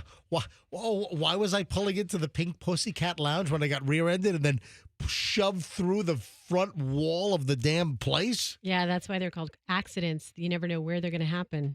When you're where you shouldn't, you're somewhere you man. shouldn't be. Say, this is not the rear ending that he had in mind. Oh, when gee. he All right, pulled into Fester, the Pink- stop. All right, hang on. It's not. I don't need to hear about rear-ending from you. All right, so next. Did you see the... What? I'm looking at the footage of the car getting extracted from the Pink Pussy. We're pulling it out of the Pink Pussycat Lounge. I've got more jokes, but I'm gonna keep them all to myself. There's a lot going on there. Yes, there is. All right. So did you see the video of the Florida Highway Patrol trooper doing the pit maneuver on this drunk driver? Where? I didn't see that. This wrong way. Oh, another wrong way driver on 275. Oh, this video is amazing. Can we pull this up? But Fester can bring it. But the story gets even more bizarre because the driver was drunk off her ass, allegedly, going the wrong way on 275. She was busted for another DUI 2 weeks ago. 2 DUI. I mean, what a freaking menace to society. It's been a really rough time for that person. My God. So this happened on 275 in Tampa. This was Saturday night into Sunday morning. So this was 3:50 in the morning, according to the FHP report. And the FHP trooper was going southbound on I-275, and coming at him are headlights. And it's a freaking little Kia crossover coming at him, going north in the southbound side. So the trooper hits the Kia traveling northbound, and they hit the vehicle on a certain angle on the driver's side in the rear. Oh, here's the whole thing. Yeah. Yeah, the officer pulls right up and taps her in the right spot. But then the driver then continues. So tapped the driver, but didn't stop her. The driver continues, and then the trooper flips around. Now the trooper is going northbound in southbound lanes of 275. The trooper actually turned the Kia around to go in the right direction, and he's the one facing oncoming traffic now. So then the trooper then does a successful pit. First tried to stop the vehicle, and then she drives away, and then finally is able to do a pit maneuver and stopping this driver. Yeah, she doesn't get far. And then crashes into the concrete divider. Anyway, this is a heroic act from this Florida Highway Patrol trooper. The woman is Margot McDaniels. Margot? And she told FHP that she's a bartender and that she just got another DUI 2 weeks before this. What the heck? She needs to go to prison. Throw her in jail. That's a rough-looking mugshot, Margot. That's not her best day. Yeah. You don't want to use that as your LinkedIn picture. Whoa. Yeah. Jeez. She was moving slow when they got her out of the car. She was slurring her speech. Apparently, she reeked of alcohol. This is according to the FHP report. This is according to the officer. Is there audio on this? I don't know. This is Channel 10's it's Channel 10's. Yeah, they're doing a voiceover. All right. Yeah. Wow. Unbelievable. So she was arrested. She's going to get hit with DUI and property damage charges. Also, fleeing to elude. That's felonious. Possession of a controlled substance. Oh man. She had oxy. She had oxycodone, and then she refused the breath sample. Margot. Yeah. She had some oxy in the car. She left the scene of a crash with property damage.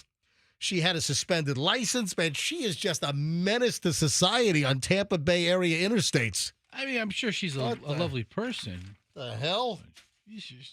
Any word on what when her other 2 weeks ago? No, where? I'm sorry. Oh, I don't know the location. Because this is by Florida Highway Patrol giving her numbered dose. This has been a rough couple of weeks for Margot. I thought there was going to be a Dos Equis joke there. She was in a Kia Sportage. Margot Wissant McDaniels, a Tampa bartender. Wow. Taken out by a trooper on I-275 southbound. What an incredible. The video is crazy. What's this going to do to her insurance rates? They searched her. That's when they found an oxy in her pocket. Let's see here. So it took 3 crashes to stop the Kia. Yeah, so hit this, put this one up. This one might be a little more raw. All right, go ahead. I roll back. So this is the raw video. All right, you can. Oh yeah. All right, here comes the first pit, right? Yep. And you can see the oncoming headlights. Oh, you hear that smashing? Wow! And the car's flipping all over the road. That's the second hit. And then she keeps going. Then finally is now plowing the side of her car with the bumper push bars on the trooper vehicle. Then she takes off again. Now she's going the right direction though, and the officer turns around and she hits right into a wall. Oh my! Then she drives into a wall. This is an automotive version of Margot Polo. Margot Polo. Instead of Marco? Yes. Uh-huh. All right, very nice. Any word on where she worked? You said she's a bartender. Yeah, it just says she's a bartender. It doesn't say. Hold on a minute. Is she a bartender at the Pink Pussycat? Because that'd be really crazy. Andrew, turn on your microphone. Where's she a bartender? According to the Hillsborough County Sheriff's Office website, employer is Papa, P-A-P-A, Papa Beer. Where the hell is Papa Beer? I've never heard of Papa Sounds like she beer. popped way too many beers. Look at Papa. Oh, the Pop A beer. Oh, Pop a Beer. Where is that? Is that the place, Andrew? Pop A beer. This says PAPA, one word. Okay. Where is this? Fester. Okay, Fester found a Papa Beer, POPABEER. In Tampa? Yeah, that's what. I've never heard. There's Pappas and Beer. No. Official store. And I wonder if it's the Papa Beer Bar and Grill. Where is that located? Click on menu, drinking order. Where's location on here? I'm looking. Hang on. Where's the location? Menu. Yeah, go locations. scroll all the way to the bottom. Might be an address all the way at the bottom. Go all the way down. All the way down. Food Keep looks going. good. Keep going. Yeah, food looks very nice there. Let's see. Where's Papa Beer? Here we go. On South 50th Street. 4907 South 50th Street in Tampa, 33619. Oh, Fester, we got to tell your story. We're running a little late. Oh, Okay. my God. All Yeah. right. Oh, and then let me tell your story because people are waiting for it because we're about 5 minutes late. And then the motorcycle accident on the Gandy. Did you see this? Roxanne, do you know about the motorcycle accident on the Gandy? Yeah, very sad. What happened? I didn't click on the whole story, but I saw it. Do you have any idea what happened to Wait, is this a quiz or are you going to tell the audience? what? I said, is this a quiz or are you going to tell the audience? No, Why are you asking me details? yeah, she's I briefly saw it. I saw it on a headline on one of the news I pages. just want to know if you know it because it's a terrible story. Yeah, it's exactly what I just said. It's a terrible story. All right, hang on. What line am I taking? 6? Hi, good morning. Who's this? Kevin. Hey, Kevin. Welcome to the MJ Morning Show. Hey, Papa Bear's is on 41 in Gibsonton, Florida.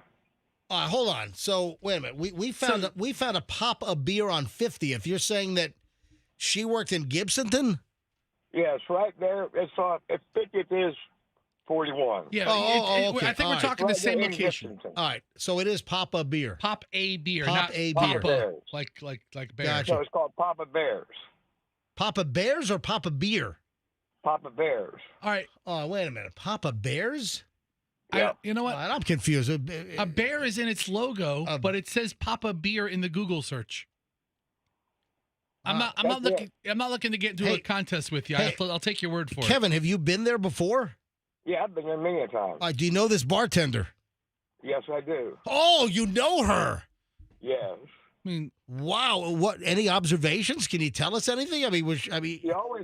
She's always smashed like that. Oh, what? Oh, no. What? oh no. Yeah, the customers buy her shots all night long. Are you? Oh, really? Yeah. So you're saying that she was probably liquored up leaving work because customers bought her stuff all night long? Yeah, more than once. Well, she had a DUI 2 weeks ago and then gets popped again early Sunday morning at 4 a.m. Yeah. My Right. God, is she nice? She's a nice lady. She even talks about the DUI at the bar. She talks about the DUI at the bar while she's serving beer and liquor? Yeah, the first one. Yeah, Oh, well, wow. obviously, because the second one you haven't seen her yet because she's probably still in jail. Well, Kevin, hold on. Kevin, you're telling me that you've been there in the last 2 weeks and she was talking about the DUI from 2 weeks ago? Yes. When did she tell you the story? How long ago? That was Tuesday night when I was shooting pool there. Yeah, I mean, I'm looking at a picture Yeah. of the pool table, Kevin, that you were playing at. All right. Kevin, thank you. Dude, this is why phone calls are great. You never know what the hell you're going to get. What? They have really good food. Yeah, listen, the picture of the food looks really good. The food looks great. Yeah, it does. I'll tell you that. Yeah, it looks like a nice nice burger. Yeah. Hey, Kevin, thanks for checking in, man. I appreciate it. All right, have a good day. All right. Man, that guy knows what he's talking about. Yeah, he does. That's what I'm looking for. All right, 8 o'clock, make it 8:01 at the MJ Morning Show. Fester, I'm sorry, we're running late on your story. So Fester says to me early this morning, Roxanne, you were out of the room. I came in and I gathered what he said. I know what's happening. Whoa. So. Okay. From the little I hear you. crumbs that you heard. Yep. You're putting it together. I put it together. I haven't put it together yet. All right, so what is the bad news that you're trying to reveal? All right. There's a reasonable chance that I will not be available to participate in the morning show on Friday because of a medical procedure. Are you begging off? Are you leaving? You're not going to be here Friday morning, or you don't know? Is that what you're saying? First of all, I don't beg off. Oh, well, I just take off. What's the medical procedure? I guess that should be the first question. It's of a very sensitive nature. Huh. What is did this just pop up, or is this something that's been scheduled for a while? I think I booked it a month ago, and I forgot about it. Oh, geez. But then I start getting like the text alerts, like, "Hey, in 1 week you have your scheduled procedure." I'm like, "Oh no, I forgot about it." Oh, how old are you now? Just turned 50.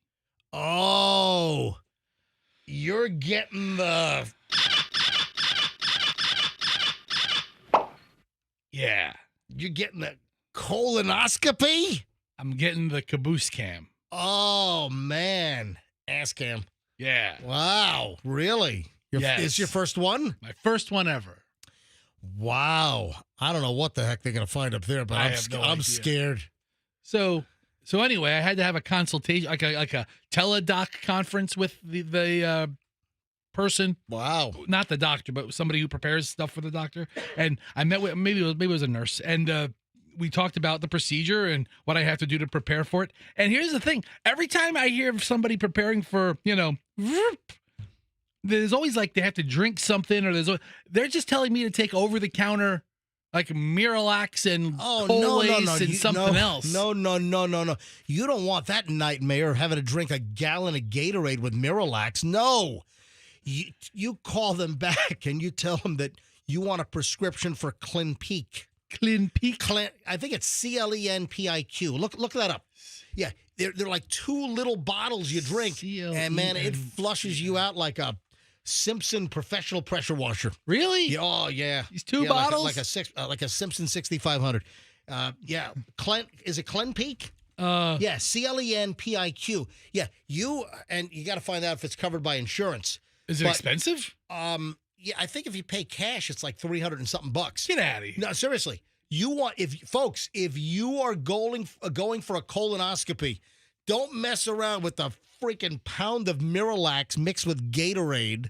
Oh, you don't want to use the red Gatorade. They always tell you if you do you can't use red Gatorade. Use like the clear or the lighter colored or the ones? lightest color possible. Yeah, like the yellow or the green.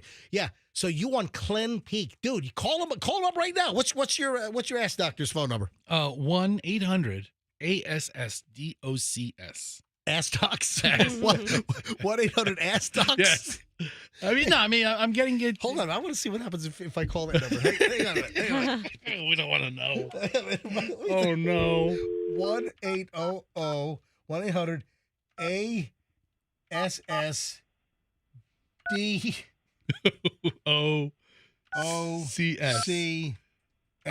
What happens if you call 1-800-ASS-DOCS? Hang on, let's see.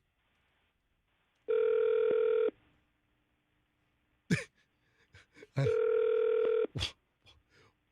gonna get a recording or what? 1-800-ASS-DOCS. It's just ringing. So you're gonna be a recording, an announcement, or something? I don't know. Calling Norton's Gas. Just one moment. Norton's Gas? Oh, it is. Oh, Norton's perfect. what? Norton's Gas? What is Norton's Gas? 1-800-ASS-DOCS takes you to Norton's Gas. What a great number to have. I want to know, where is Norton's Gas? Norton's Gas out of New York?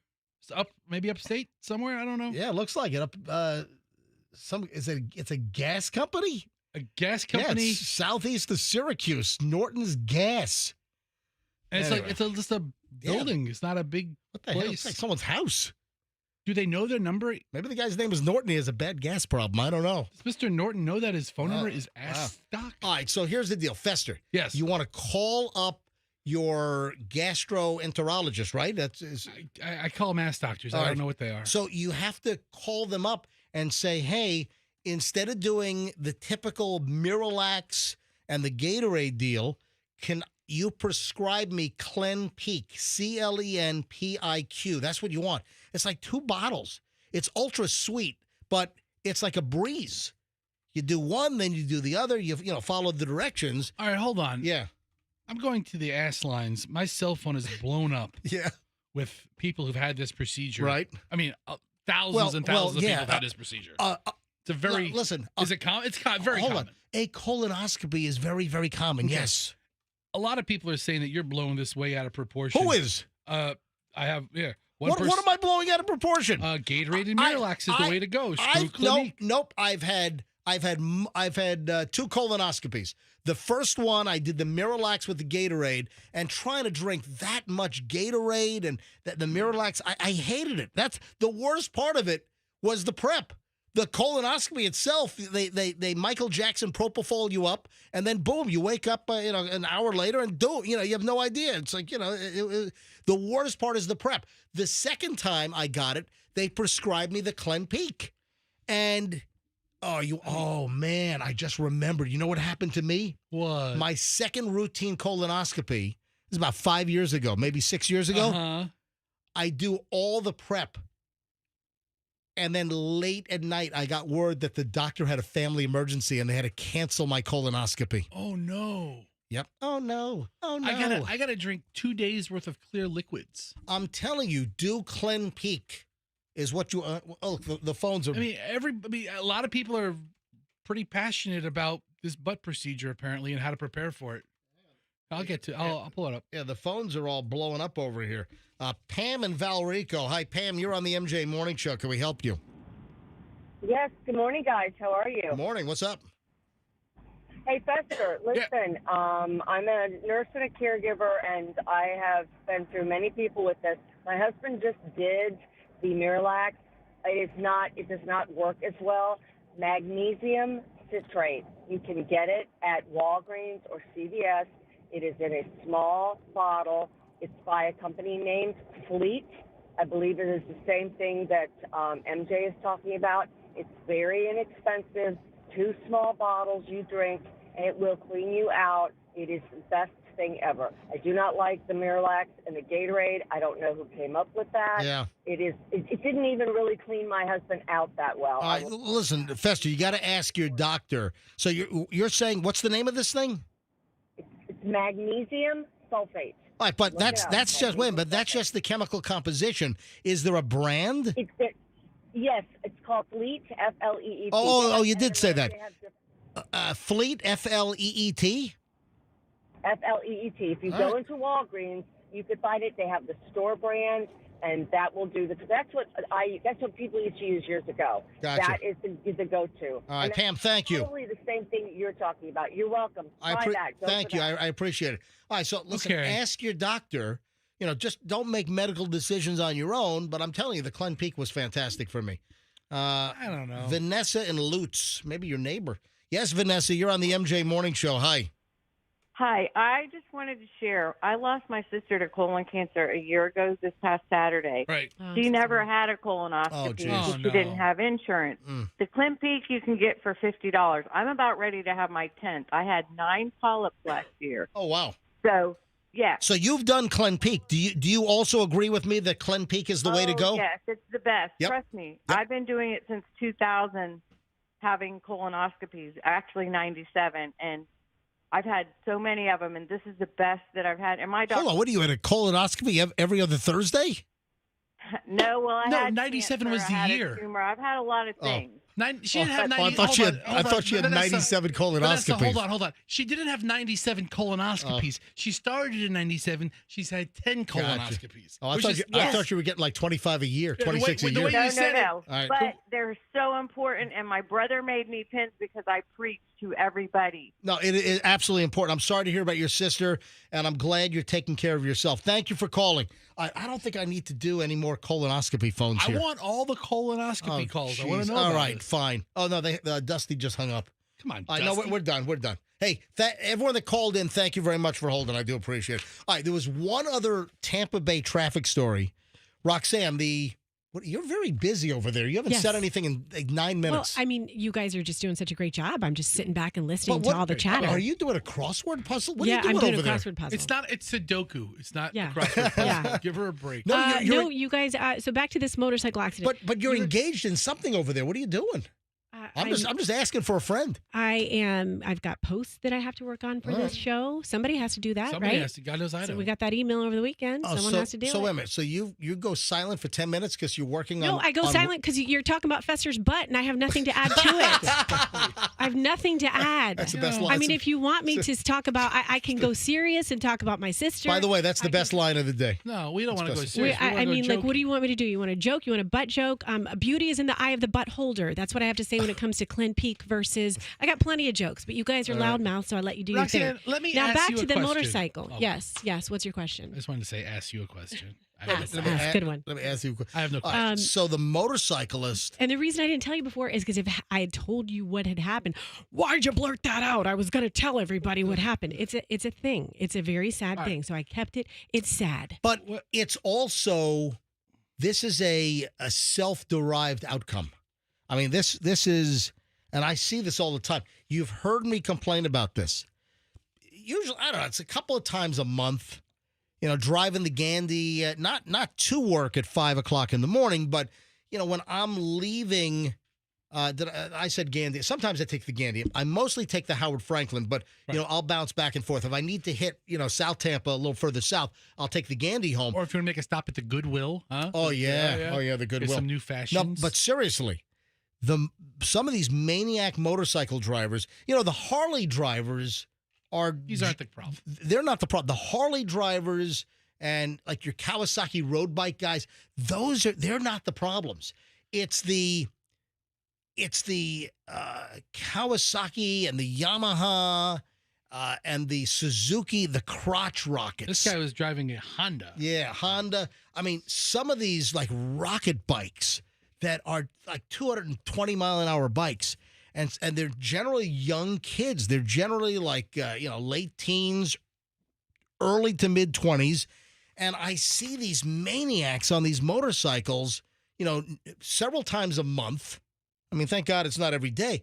And they are just jamming along. I mean, they are flying 100, 120 or more on the Howard Franklin or the Gandy. And they're weaving in and out. They're lane splitting. I mean, the Gandy Bridge had a history of just being a racetrack on a Friday or Saturday night. Well, Howard Franklin as well. So the latest now is a motorcyclist bit the dust on Saturday night, crashed into an SUV on the Gandy Bridge, and then hurled into Tampa Bay.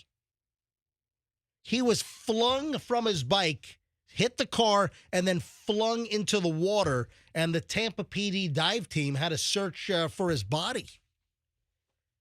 Oh, my God. 23-year-old. See, it fits the profile. So a 23-year-old has snuffed out his own life with his reckless 23-year-old male non-developed brain and a bad, stupid decision. Yeah, 10:35 p.m. Saturday night, 23-year-old guy from Pinellas Park, 23, is no longer with us anymore. Going westbound on the Gandy. You had a 41-year-old guy from Orlando. He was in a Hyundai Tucson going west. And the motorcyclist ran right into the back of him, right near the Hillsborough-Pinellas line, right in the middle of the bridge, in the middle of the bay. So the bike then, I guess, hit the vehicle, then lost control, hit the outside concrete wall. The bike burst into flames. So at that high speed, the bike smashes into the concrete wall and bursts into flames, explodes. And the 23-year-old was thrown into Tampa Bay. And then Tampa police divers eventually found him floating in the water. The SUV driver, he was taken to the hospital, non-life-threatening injuries there. Tragic story. Oh, my God. But you see this all the time. You see these younger kids, these young men on these crotch rocket motorcycles, and they're weaving in and out. They're like doing these aggressive turns. They're swerving. I've seen many where I'm like, oh, my God, they're going to wipe out any second. They're going to be peeling this guy off the pavement with a flat-top burger spatula. Smush that thing down, put some onions, make a good smash burger. Wow. Yeah, this is an accident, but it's this guy's fault, right? The whole Oh, thing. of course Yeah, it is. yeah, Of course. absolutely. A high rate of speed. He smashes into the back of a vehicle, then hits the wall, bursts into flames, and gets flung into Tampa Bay. So I'm grateful the guy in the Hyundai is okay. Yeah. And I want to feel like I want to have a degree of empathy for the situation, but I'm going back to every stupid decision was made by this guy. Hey, you want to hear a really good decision? I saw something over the weekend. I'm like, my God, that's brilliant. I mean, most places ought to do this. Most companies ought to require this. Do you know what I'm talking about? Companies requiring employees to do this. Bathe frequently. What, That helps. Bathe? What? Frequently? Yeah, you didn't say frequently. What did I say, You had frequently? some monstered up version of that word. Let me give you a hint.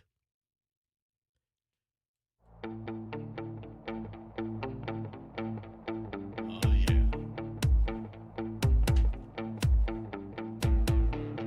Whose music is this? Home Depot. It is. Yes, you are correct. Rehab the studio? I'm sorry, what? Like do some sort of rehab?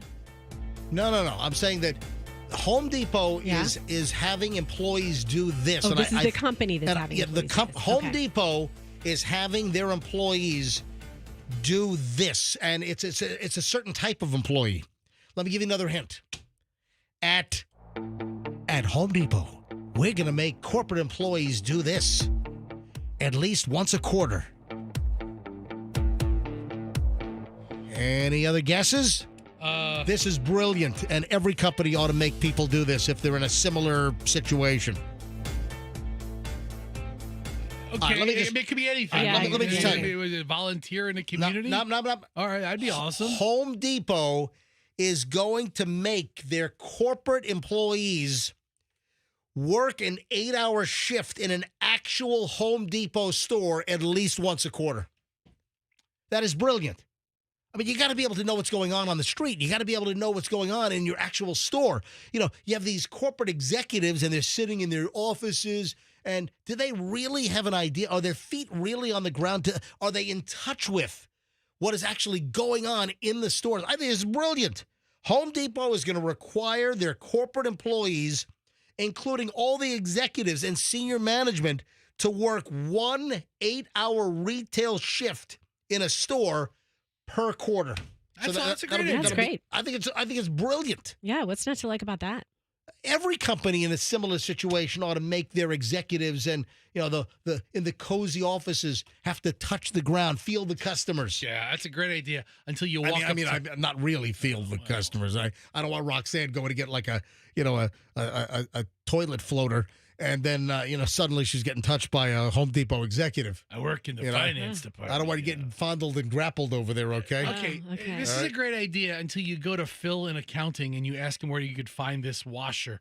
And he's like, I don't know. That's going to be row 8 in plumbing. It's going to be bin 21. Yeah. Yes. Phil in accounting doesn't know that. I thought it was a great thing. Yeah, that is. All right, I've got a goofy radio story I want to tell. Then the Rock and Roll Hall of Fame inductees. Get to those here in a minute. I got a celebrity Hollywood pile that's phenomenal today. 8:20 at the MJ Morning Show. We're in the middle of an hour and 20 minutes of nonstop MJ. You haven't heard commercials. You haven't heard music in a while. Why? Because we're just going wall to wall. Spread the word that we are nonstop content for an hour and 20 minutes plus every morning, right around 7:25. We do it every single morning. All right, so I've got this goofy radio story, and I remembered this, and I didn't want to do it. But it was a big problem that arose. I did not want to do this. This is back in my West Palm Beach radio days. This is like 1993. Yeah, in fact, this was Halloween 1993. All right. I don't know if I've ever told this story on the air. So this is just prior to me coming over to Tampa, because I started at the Power Pig. I started at the Power Pig in February of 94 when I was hired to do mornings. Then I got hooked up with BJ. It became the MJ and BJ morning show. But prior, I was in West Palm Beach for a little shy of 2 years. And I was doing the MJ morning show there. So Halloween 1993, I did something embarrassing. I didn't want to do this. What I saw was a local story. Listen to this, and this reminded me of my story. Let me tell you the local story first. An 868-pound pumpkin has been delivered here in Tampa.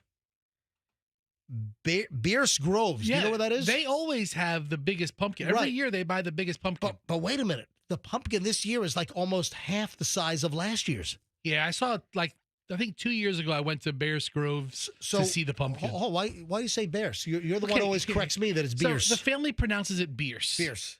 But the whole area still calls it Bears. Bears Avenue. Yeah, Bears Avenue, Bear Ass Avenue. But the family pronounces it Beers. All right, so where is Bierce Groves? It is between Florida, between 275 and Dale Mabry, in that stretch of road. Okay, I got you. All right, so it's the other way. It's going west. Gotcha. If you're traveling north on Dale Mabry, all right, it's going east. If you're traveling on 275, it's going so west. the Bierce Groves or Bears Groves, and they have fresh squeezed orange juice and a bunch of plants, and they have a lot of fresh fruit. They're still saying it's the biggest pumpkin in the state of Florida. So they have an 868-pound pumpkin that was just delivered, but last year was 1,500 pounds. That is significantly smaller pumpkin. That is, and then I guess last year they have a crane, like a crane lift the pumpkin off. Yeah, so this year it's an 868-pound pumpkin, which is still a massive pumpkin. All right, here's the deal. This is why I'm bringing this up. Yeah. I had to do my entire morning show from inside a giant pumpkin. What? How big is that pumpkin? It was an 800-pound. It was a huge pumpkin. I think it was also like an 800-something pound pumpkin. Wow. That we carved open, scooped all the seeds out, and I had to do the entire radio show from inside the pumpkin. And I had like no say in this. My general manager, this is back in my early days of solo morning radio. You know, I worked on the Scott Shannon's morning show at Pirate Radio Los Angeles, at WPLJ New York. So, you know, I had tons of morning show experience.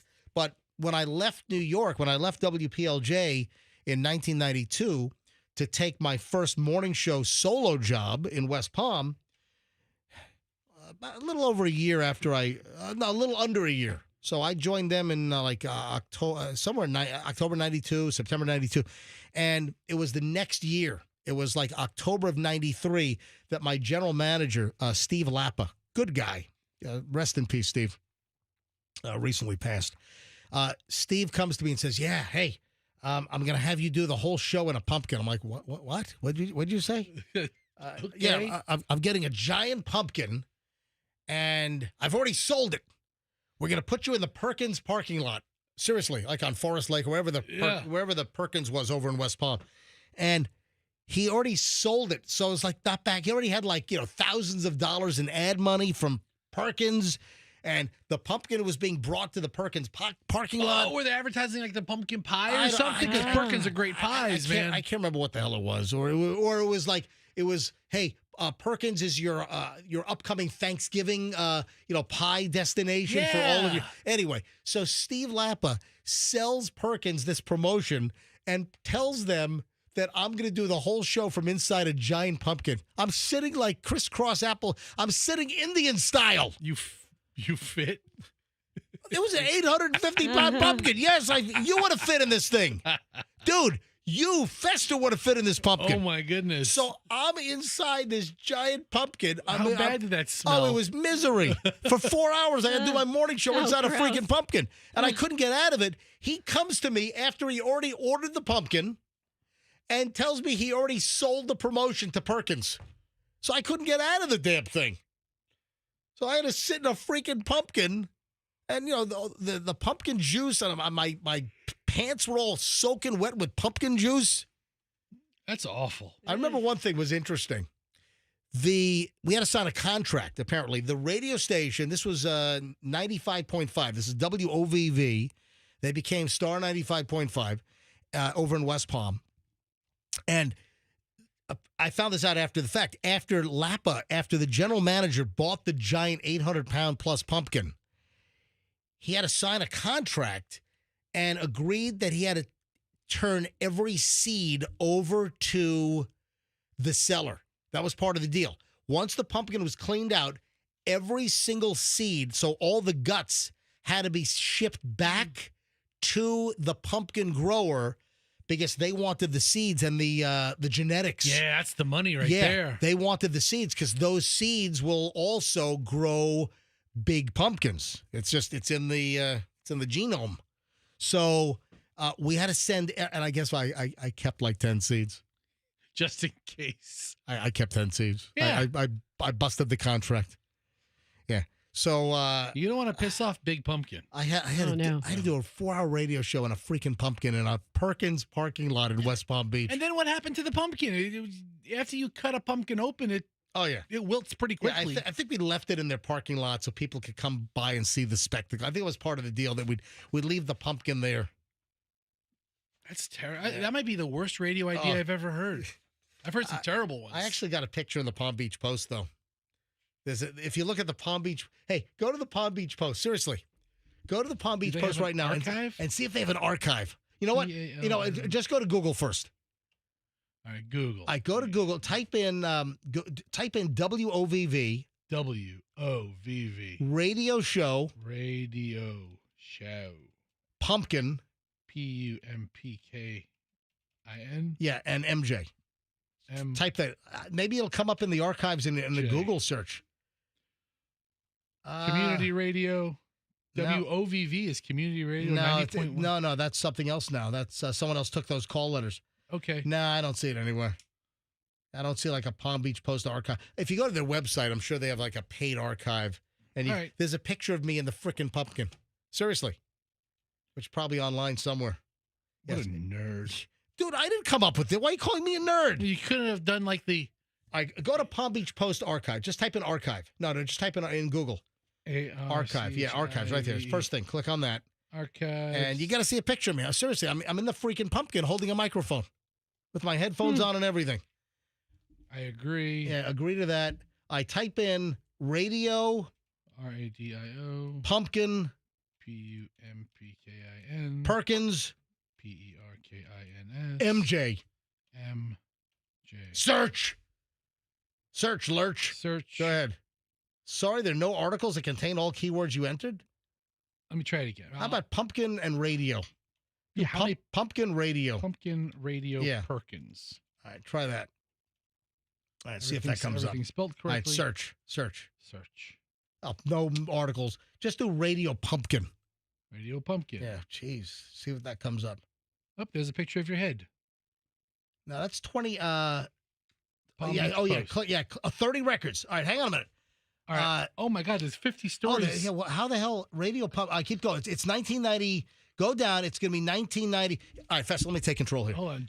October 10th, 1993. Top corner. Where? Here's 2000. That is 95. Then October 10th. I don't see it. Top row. Top right row. There. Other side. Right there. Look at that. It says October 10th, 1993. No, that's not it. I don't know. No, you got to look at the headline. It has nothing to do with it. Let me go to page 2. There's 2 pages? My God. They're like... that's a lot. Why would radio and pumpkin bring up so much crap? Anyway, all right. So that was... if I find it, we'll put a link up later on. All right. Let's spend a moment here talking about the Rock and Roll Hall of Fame inductees. Let's do it. Hey, congratulations. And then I got some Hollywood stuff we got to get to, and I got all kinds of stuff here today. Oh, I didn't really get to my reunion. My reunion was fantastic. I really had a good time. You know, let me mention the reunion first, and then we'll go into the Rock and Roll Hall of Fame and the inductees from Saturday in Cleveland. Yeah, just a second here on my reunion. Everything was great. Saw people that I hadn't seen in 40 years. And what was remarkable was the number of people that didn't even need to look at my name tag. I mean, people that I hadn't seen really since 1984, 40 years ago. They were like, shouting my name like from across the way. Hey! It was great. We had about 100 people show up. That's cool. They said the turnout was good. Our class was like 383 or something. So the senior class for Cox High School, Virginia Beach, was 383 or so. And we had about 100 people show up. And they said that that's actually a pretty good turnout. That sounds like a good turnout. Yeah. But it was a little less than a third. But they still said it was a good turnout. Hey, I saw a lot of good friends, from back in the day, and it was fun. It was a 2-night deal. They did the homecoming football game at the high school on Friday night, and then Saturday night was like a bar restaurant get together, and it was good. And my observations are, some people were really successful, some not. What is it? A scoring system? I never said that. I Well, just what do you mean? Well, you get to learn some. Like for instance, you had doctors and lawyers, and then you had folks that really, didn't end up really doing much. And I'm still living with my mom. Hey, there's some of that going on. Yep. I'm telling you. Mom's doing good. I'll tell you said sup. Listen, I don't want to disparage anybody, but hey, what are you doing these days? And I don't even want to say what it was. And it's like, oh yeah, that sounds exciting. Yeah, that's great. Hey, Mom, Todd says hello. You remember him from high school? No, but it was a great time, and and this goes for men and women, the guys and the girls. Some of them, aged really, really well, and some of them looked like they were run over by trucks. Well, less sun damage up there like there is down here, so that's probably a plus for some of them. They got those mid-Atlantic winters. I'm just saying that some of the men and the women looked really, really good, and some just really let themselves go, or really some bad genetics. Because there were some people that, like half the folks, they looked the same to me. There were a couple of remarkable standouts. It's like, oh my God, you can see that's the age progression. Clearly, you're older, but you look great. Like there was one female that, in particular, and she's a pediatrician in Charlotte, North Carolina now, and she had a funny nickname, and she looked fantastic. It's like, oh my God, look fan. So, but some of the people, it's like you don't even recognize them. They changed so much. And you don't even, and you got to look at their name tag, and it's like, oh my God, yeah, I know your name, but oh my God, what happened to you? What happened to you? I didn't say that. You were thinking it. But people were saying to me, oh man, you look exactly the same. I had dozens that were just yelling my name, and they just, even without looking at my name tag, they knew who I was. I think that, I've aged fairly well. For my age, I think I'm in really good shape. Yeah, but you were ugly as a kid.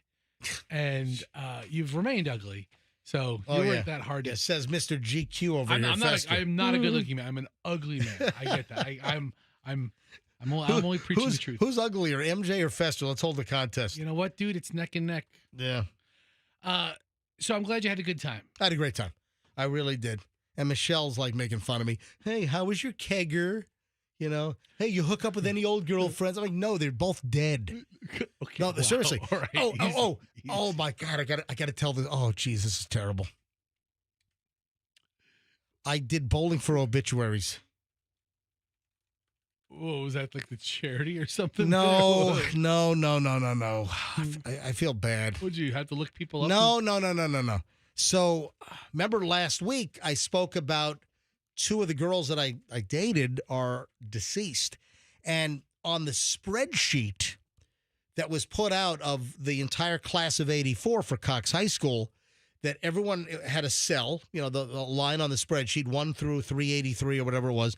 And any cell, any line that was grayed out, that's a deceased former classmate.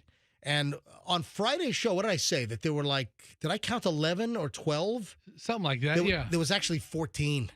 So the final count, and this was very nice, but they set up an in memoriam table.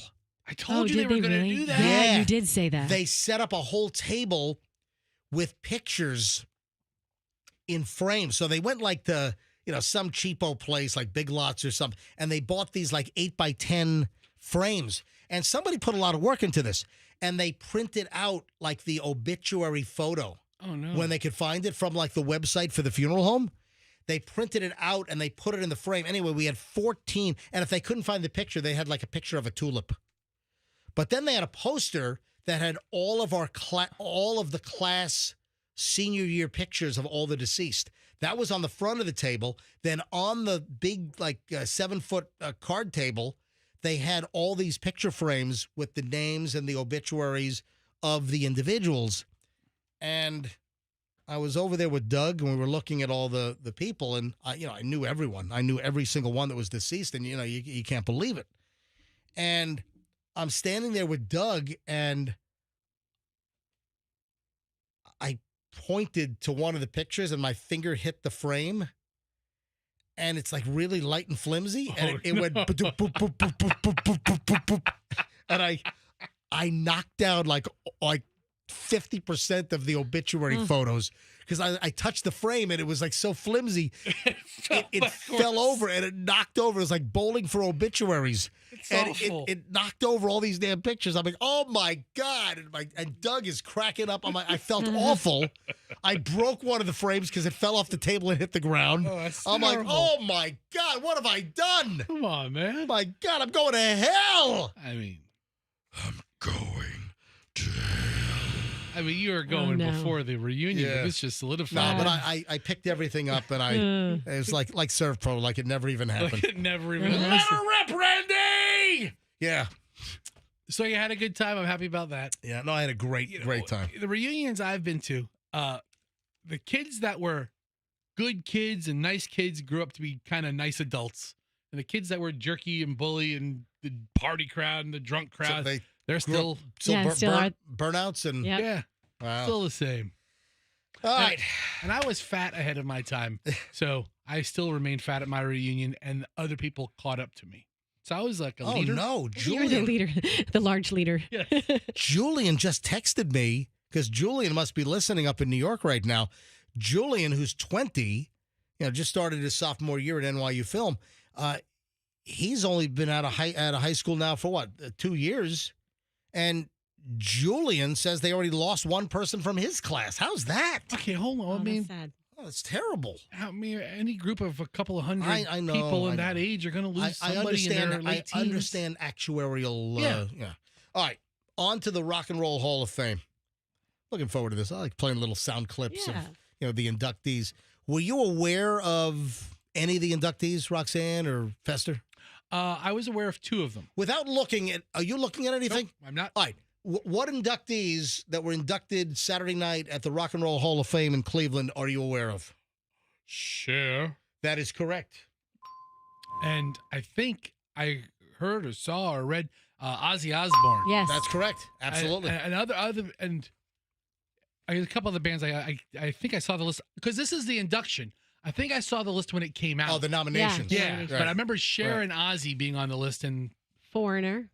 Yep. Oh, did you know that? Yeah.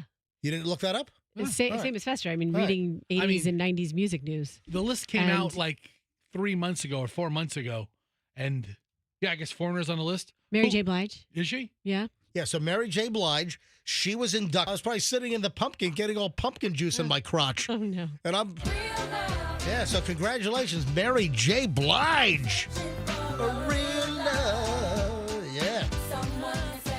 All right, so next, Cher. Fester, you knew Cher. Do you believe in love after love? Oh See, we don't even God. need to play the clips. There you go. I'll just have Fester do it. Do you believe? And you know what? If I could turn back time. Hold on a second. Wait a second. I got the real songs. But you realize that "Believe" by Cher, that was like the first song to use like auto tune in a hit record. I invented auto tune. Remember, if you believe in love, auto tune. But if you listen to the whole song, there's some parts where it digitally has a warble to it. You're like, what's that? And now we hear it in all the songs. In everything, yeah. So that, to my best of my recollection. Hey, Andrew, do me a favor. Bring up an auto-tune sample from that song. Just cue it up for me, please, would you? But I think that was the first, like, big hit that ever used auto-tune. Do you have it? All right, roll it, Andrew. Here we go. Andrew's giving me the signal.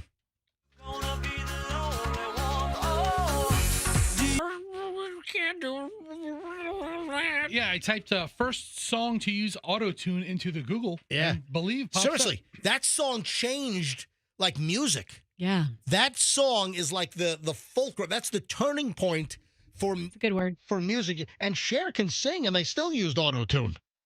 What else from Cher?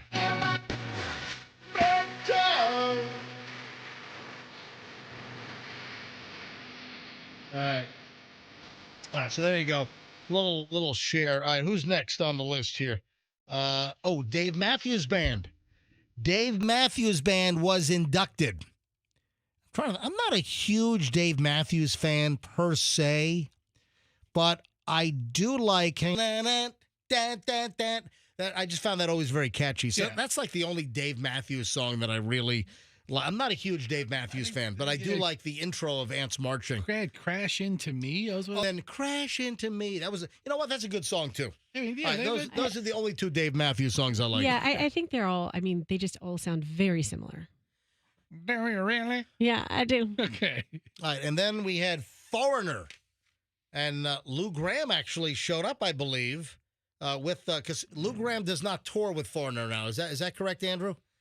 I believe that's true. Yeah, so Foreigner doesn't have Lou Gramm, who is obviously, he is Foreigner as far as I'm concerned. But there we go. All right, so congratulations to Foreigner. Peter Frampton. What took so long for Peter Frampton to be inducted into the Rock and Roll Hall of Fame? That took a long time.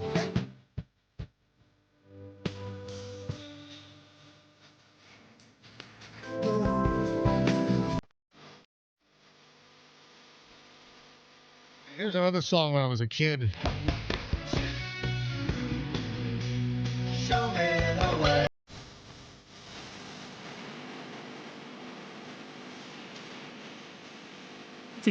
Yeah, it's a great song. Mm-hmm. Anyway, congratulations, Peter Frampton. And then I just saw, one surviving member, and actually the namesake of the band.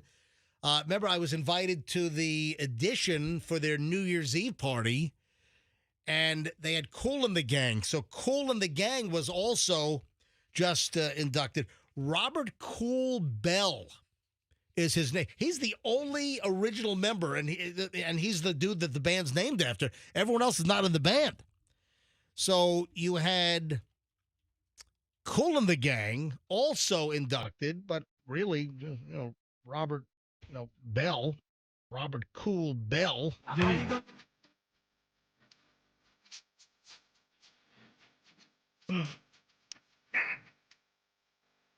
Get down on it. Come on in. If you really want it. I mean, great sound from Kool and the Gang. Also, who can forget this? You know what this is, Russ, right? Ladies' night. It's not just ladies' night, it's Roxanne's night.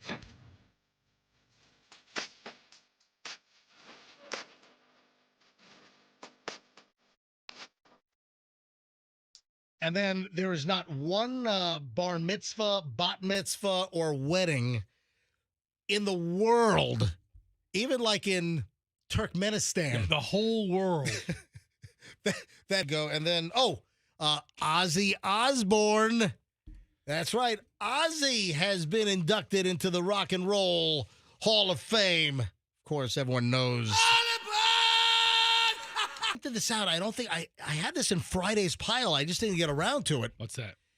I thought I read that Van Halen, when David Lee Roth left the band, that Van Halen was considering adding Ozzy Osbourne as their lead singer before they actually eventually hired Sammy Hagar. Really?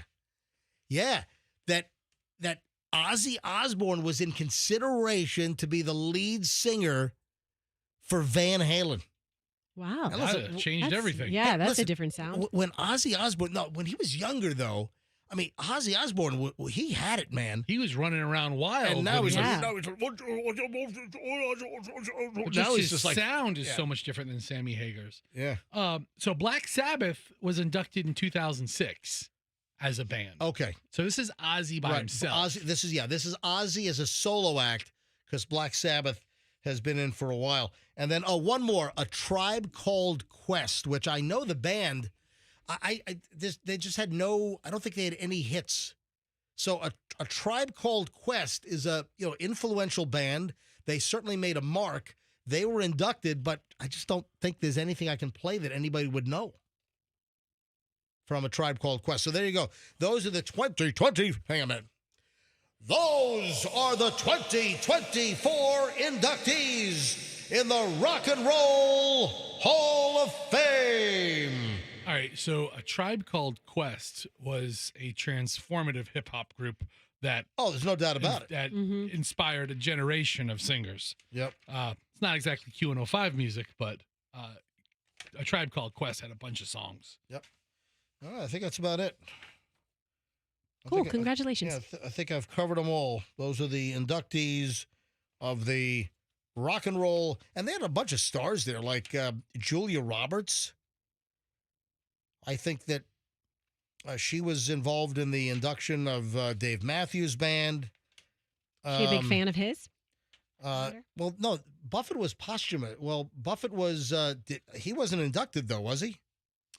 What? No, Andrew's like, what about Jimmy Buffett? No, I don't have him on my inductee list. If you look at, faster, Google 2024. Yeah, Andrew's yelling in my ear. What about Jimmy Buffett? I don't think he was an inductee. They did a He was finally inducted. When? Although he got it with the Musical Excellence Award. Yeah, he was an inductee into the Rock and Roll. So they handed out other awards, but I'm just doing the inductees. The performer category is all I'm doing. And Buffett wasn't part of that. I think they did a Musical Excellence Award for him, but he was not an inductee. Yeah, Dionne Warwick won that. A couple of other bands. Yeah. A Tribe Called Quest. A bunch of people blowing me up right now. MJ. Scenario was a song that you might. Would I recognize it? Yeah. All right. Well, hold on, Roxanne. Do you know what it is? Yeah, but I can't sing it. But as soon as you said A Tribe Called Quest, I'm like, I know. There's some of their songs that I used to play and love. All right. What time is it? 8:52. Here we go, yo. Here we go, yo. Is this a song? I play it. You got it. But in the hip hop genre, A Tribe Called Quest was a major influence for a lot. All right, 8:52 at the MJ Morning Show. Let me take a quick break here before we get too late.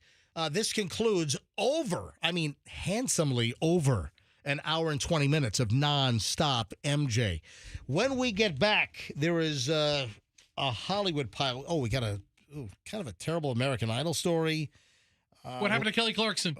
Jelly Roll. Hold on. What happened to Justin Guarini? I never said, hang on a minute. What is Fantasia up to? Just hang on a minute. Or Clay Aiken. Yeah. Ruben Studdard. Ruben Studdard, yeah. Dude. All right, so American Idol story. Oh, Jelly Roll's apologizing. Justin Bieber breaking out after the whole Puff Daddy situation. So, I got a lot of stuff we got to get to. Oh, Al Pacino. Did you hear the story Al Pacino's telling? Why is he doing all this tour? Well, he's got a book. He's got his Al Pacino book. About losing a lot of something. His memoir, and Al Pacino's got a serious story that I never knew. I just found out about this. So hold on. We got a lot coming up next here on the MJ Morning Show on Q105. Stand by. It happened.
I had no idea that this happened to Al Pacino.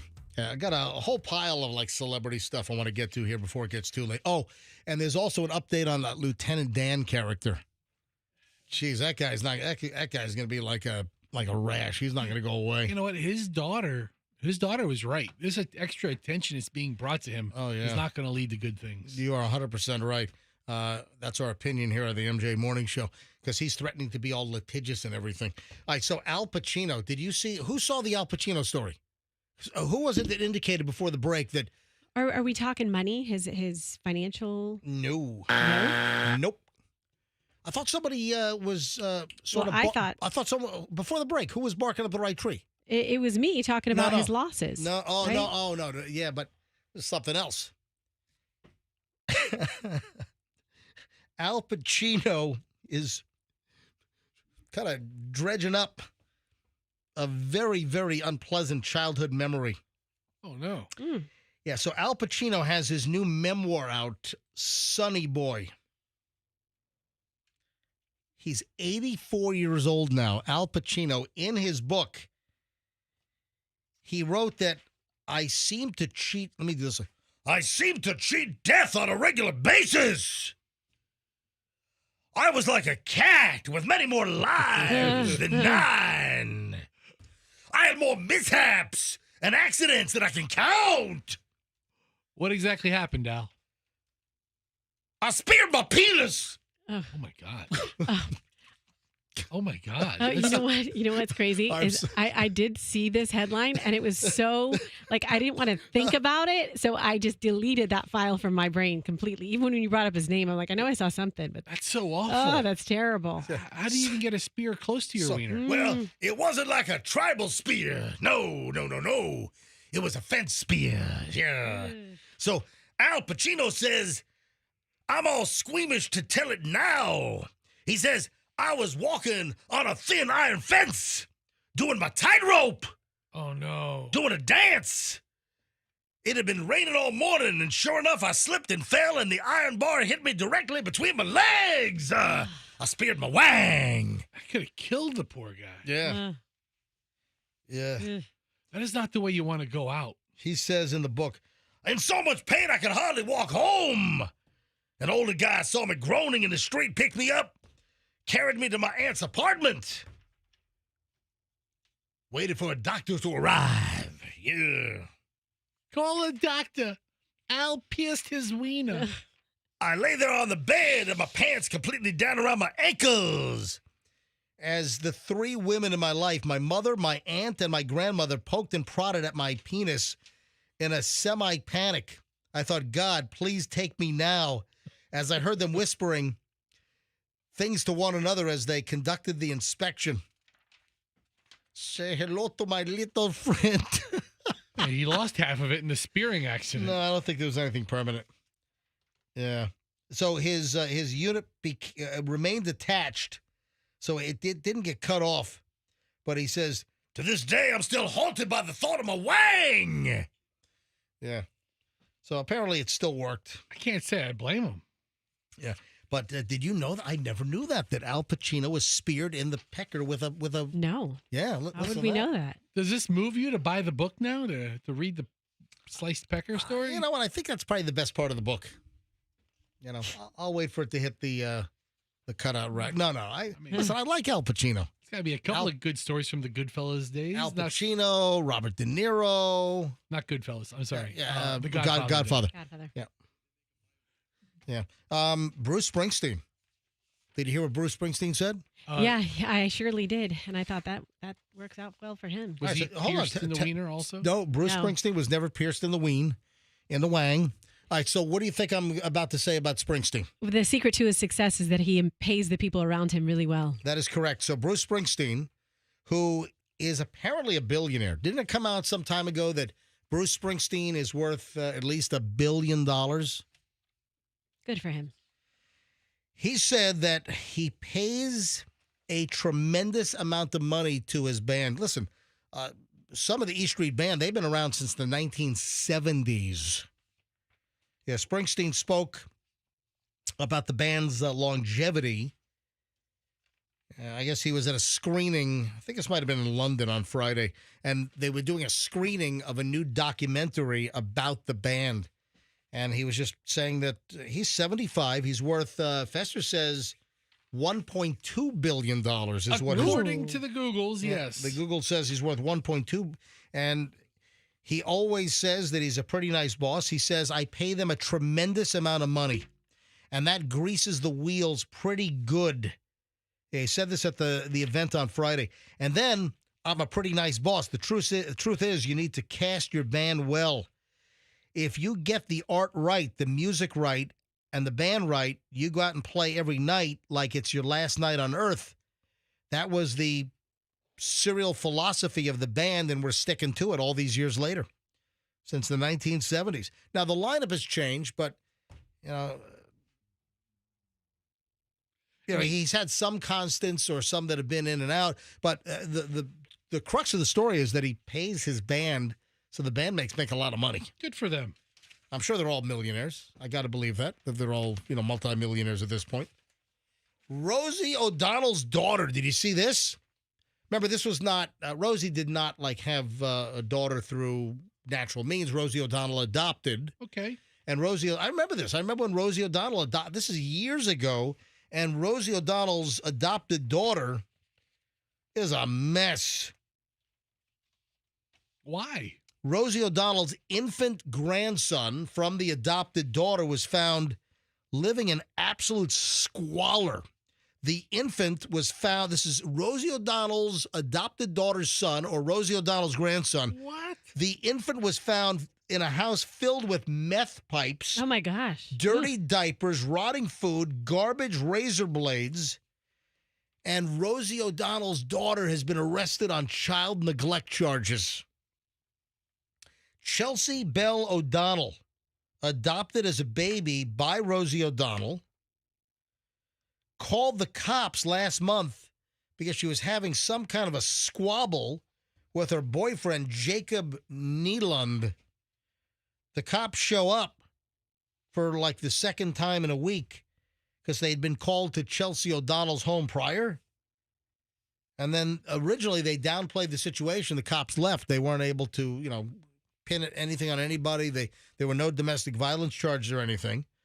But they were called again. And this time the officer found that the 11-month-old grandson of Rosie O'Donnell, Atlas, 11 months old, was allegedly near a box of hypodermic needles along with a meth pipe in the home, which had residue. Oh, my God. Dang. Police also found evidence suggesting drug trafficking may have been occurring inside the house because they discovered a whole, like, meth lab setup.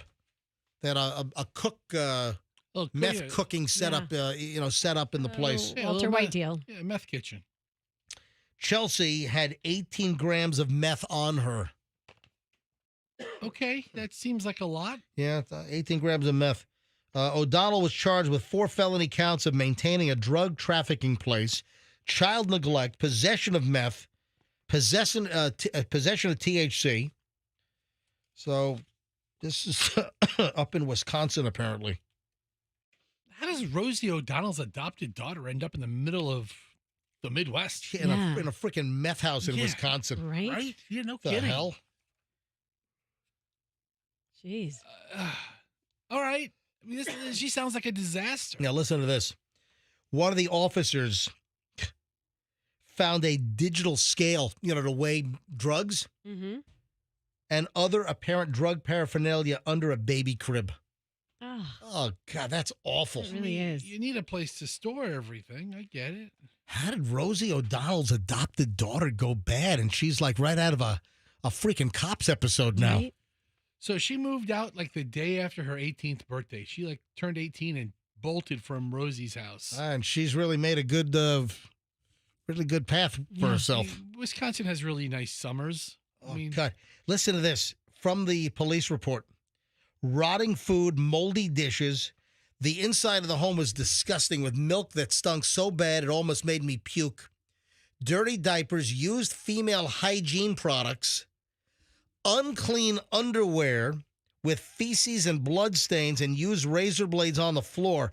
Oh, my God. This is all from, like, the charging document that the media got their hands on. Oh, my God. This is awful.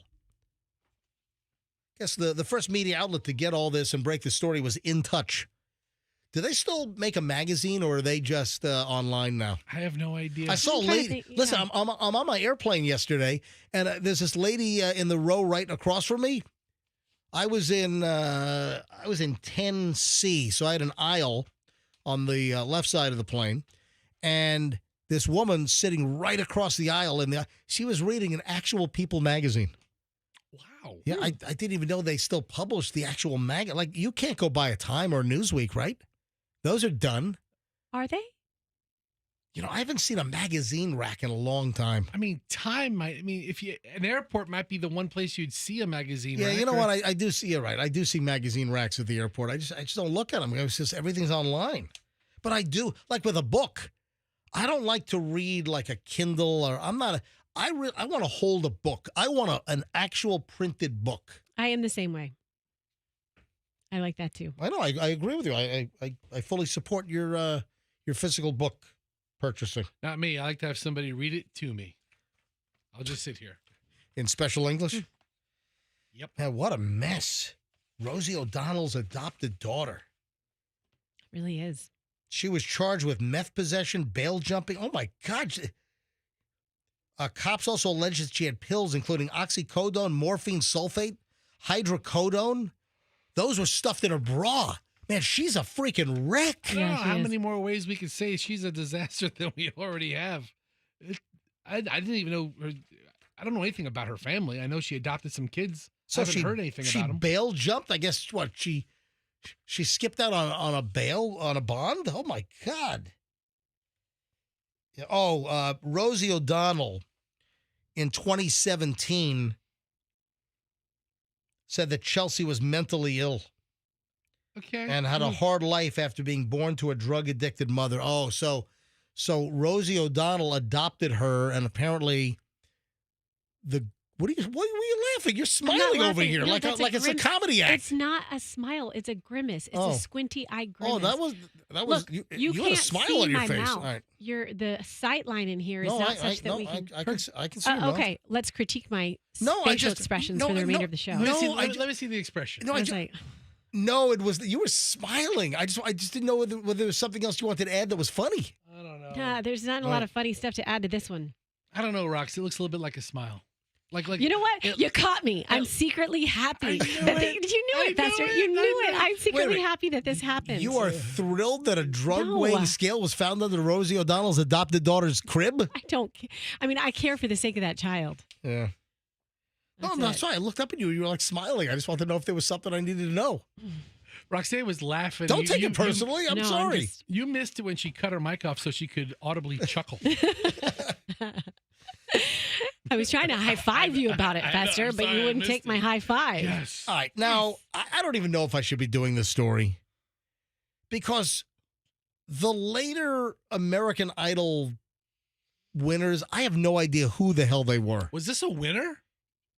I don't know. I'm sorry. This was a contestant. Okay. But listen, I watched American Idol, and this was big. It was huge back then. And I just have no interest any longer. But American Idol, season 1, season 2, season 3, I think it might have been season 4 where I get it. I grew tired of it. All right. But yeah, it was a hit. It was number one show for many years. It was pulling 30 million viewers a week. Remember when network television used to have like 30 million, like the top shows were like enormous? Yeah. Remember those days? Now network television, they're doing a whoop-de dance if they get like 6 million views or viewers. Yeah. So Benjamin Glaze, I don't even know who the hell, I was like, do I even do the story? Benjamin Glaze. What a terrible name. Benjamin Glaze, a former American Idol contestant. I guess he's known for getting an unplanned kiss from Katy Perry during a 2018 audition. Okay. So Katy Perry planted one on him. Okay. This guy was arrested for allegedly possessing child pornography in Oklahoma. Did he make the show? That is not okay. No. Not okay. Not at all. Oh, there's Katy Perry giving him a kiss back when he was in his teens. On the mouth. Look at it. Okay. Katy Perry kissed this guy on the mouth. Looks like old Lionel Richie was trying to get a kiss in there, too. He's right on top of him. I saw Katy Perry. MJ, did I send you something with like Justin Bieber and all the, are we going to get into that? All the people who accosted him when he was a teenager. I think Katy Perry was one of them, wasn't she, in that clip that I sent you? I sent you a little montage. When you say accosted. I mean, gropey, creepy stuff to a 15-year-old boy. Oh. That kind of stuff. I don't know if I have that. When did you send that to me? Yesterday or Saturday. Maybe I sent it Saturday. Working on it. Yeah, I didn't see that. Can you dig that up? Yeah. So we'll get to that in a second. Yeah, dig it up and give me the latest on, because I do have some Justin Bieber I'll get to, and then you just add right onto it. Jelly Roll. Jelly Roll is seeking forgiveness for the victims of the armed robbery he committed when he was 15 years old. I mean, Jelly Roll had a really checkered past before he named himself after a delicious dessert pastry.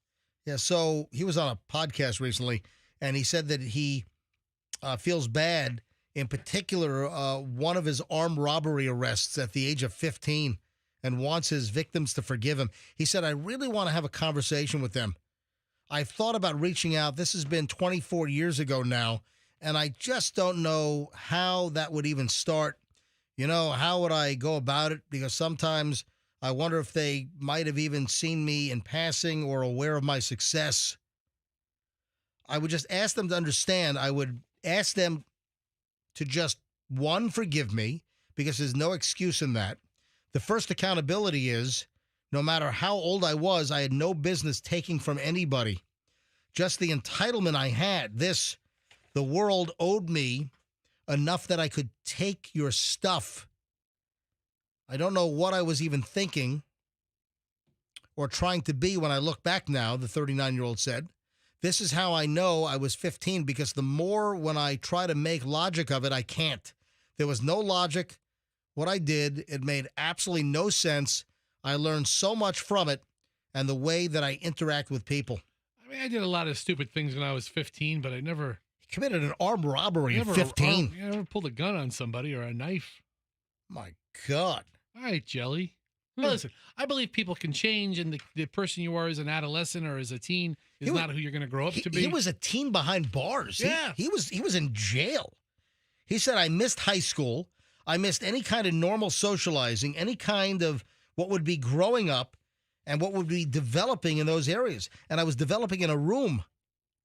And I did a crime that deserved this. By the way, I was developing in a room with stone white walls, a steel commode, a steel bunk, and a 6x8 cell, 6 feet wide, 8 feet long. By the time I was an adult, I had to sleep with my legs curled, couldn't stretch out all the way.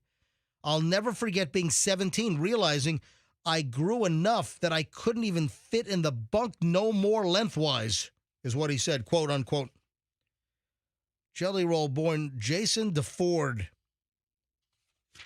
I had no idea that he was a bad apple. Bad boy. Puff should have signed him his record label. He said I was a horrible human for decades. Oh, not that bad. Yeah.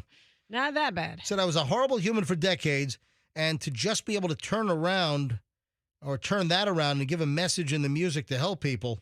Anyway, wow. During his time in jail, he earned his GED, enrolled in Alcoholics Anonymous and Narcotics Anonymous, found a Christian program called Jericho, connected him more with his faith. Wow, look at that. So he would like to apologize to the victims of his armed robbery when he was 15 years old, Jelly Roll. I fully believe that Jelly Roll had a turnover. I see that. Both pastries. Yes. Yeah. All right, so what do you want to say about Justin Bieber? I'll let you go first there, Rox. Yeah, so I found this clip. I sent this to you on Saturday, and this is a disturbing clip of Justin Bieber being basically groped or have weird things said to him by all these Hollywood people. Right. And just it sparks this debate as to how he was treated as a Hollywood star. So you see Jenny McCarthy absolutely grabbing him. And I'm going to have to just pull this clip up again and watch it as I'm talking So there are pictures of adult celebrities groping this teenage boy. Yes, you can't see, but Fester, take a look if this computer ever gets going. Female? Both, female and male. actors? And then there's this incredibly creepy, in hindsight, video, I found it to be, of James Corden saying to him, oh, like the poor kid is just trying to answer his question. And he's like, oh, Justin, you smell so good. And the kid was, he was 15, 16 years old. Yeah, all right, it's comedy or whatever. But when you look at it in hindsight of the alleged things going on or things that happened in Puff's custody, then it's like, wow, did they just look how they treated him like a piece of meat as a child, as an underage. It's just kind of. Oh, wait a minute. Katy Perry was one of them too. She like grabbed his butt and stuff. Yeah. And you can tell he's just his answers. Look at this, Fester. Vouch for me here. My computer just think. Computer's running slow, but so let me tell you what I have: a video of Justin Bieber being touched and kissed by various celebrities when he was 18 years old has left viewers shocked and uncomfortable. Right? Mm-hmm. Yeah, that's it. Yes, that's it. Yes, exactly. Wow. But all these well-known Hollywood types, these A-listers, these A-listers, are doting on him and saying, because he was the hottest thing for that whole teenage girl crowd at that time. Yeah, Katy Perry, Jenny McCarthy. Well, what does she do these days? She's not really around, is she? I think she married one of the Wahlburgers. Oh, that's right. Hailey Bieber, Justin's wife, supports Justin's surprise performance at Don Tolliver's LA show. So Justin Bieber apparently popped on stage and performed for the first time since this whole Diddy thing has blown up. This happened in Los Angeles on Saturday night. Did you know that? I did not. Wow. Yeah, so Hailey Bieber actually posted some pictures of Justin Bieber on stage. Maybe he's, starting to break out of the kind of the self-imposed. Yeah, look at this, Fester. Look, you see?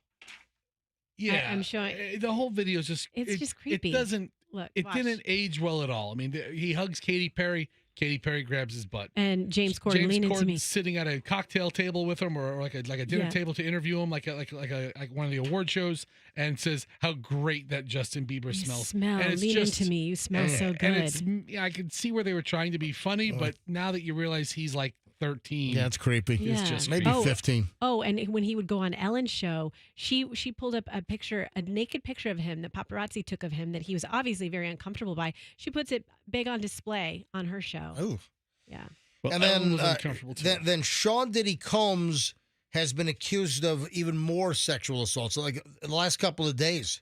Okay, all the Jenny McCarthy fans Yeah. are coming at you right now. What do you mean? Because she is a judge on The Masked Singer. Oh, really? Yes. Oh, sorry. Apologies to all. Apologies to all the Masked Singer watchers. I was unaware that Jenny McCarthy is a judge on The Masked Singer. Her career's on fire right now, I see. Listen, she's on a network show. Is she right next to Ken Jeong? I think she can. No. Is his name John? Ken Jeong. Ken Jeong, yes. Yeah. You made it sound like, Kim Jong-un. Anyway, Lieutenant Dan, the nut job from that boat that he wouldn't get off the boat during the hurricanes. Mm-hmm. Yeah, he's back in the news. Hold on, I'll get to that coming up in just a bit. We have one final segment here on the MJ Morning Show, and it is next with a lot coming up. Here on 104.7 FM, it's Q105 and the MJ Morning Show.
My apologies, my mistake. Hang on a minute.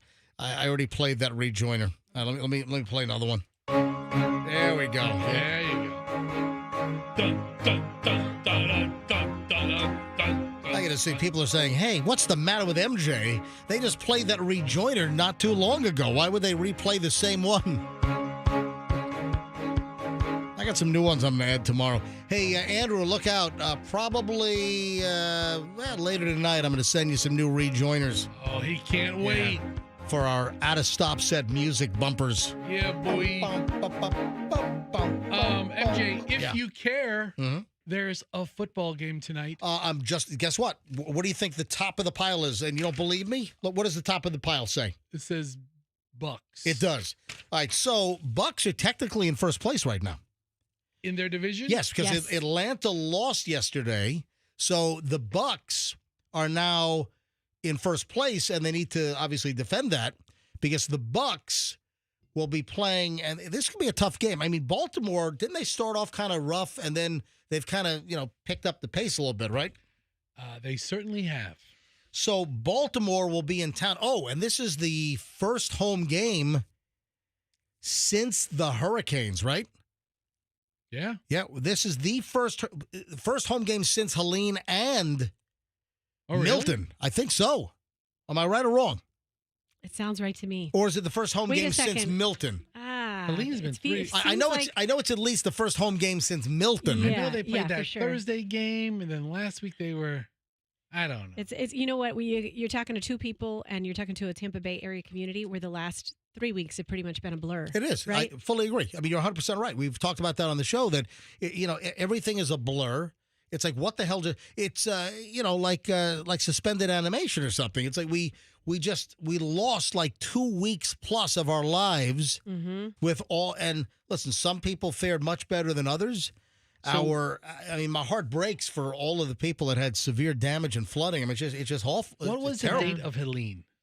26th. Yeah, it was a Thursday. So the 26th. So it was Wednesday night into Thursday morning was the 26th of October. Okay, so 3 nights. Oh, I'm sorry. The 26th of September. 3 days later, they played the Philadelphia Eagles and beat them. Here? In Raymond James Stadium. Okay, all right. So September 29th. Then they were on the road for the Falcons and Saints, and now they're back. Okay. So this is the first since Milton. Since Milton. All right, to stand corrected. So Bucks Ravens, Monday Night Football tonight. I mean, last week they slaughtered the Saints. What was it, 51-27? Yeah, it was crazy. It was a crazy game last week. But the Ravens are on a win streak. Who's their star? Lamar Jackson. Lamar Jackson's their quarterback. Yeah. And his and I'm not like a sports expert, but I did hear regarding Lamar Jackson that he's like in the top 10 in rushing. He's an amazing running quarterback. Yes, he's very versatile. So as a quarterback, he's in the top 10 right now in the NFL with rushing yards. Did I tell you who? I think I sent it. I can't remember what email I sent it in. Oh, it would have been yesterday.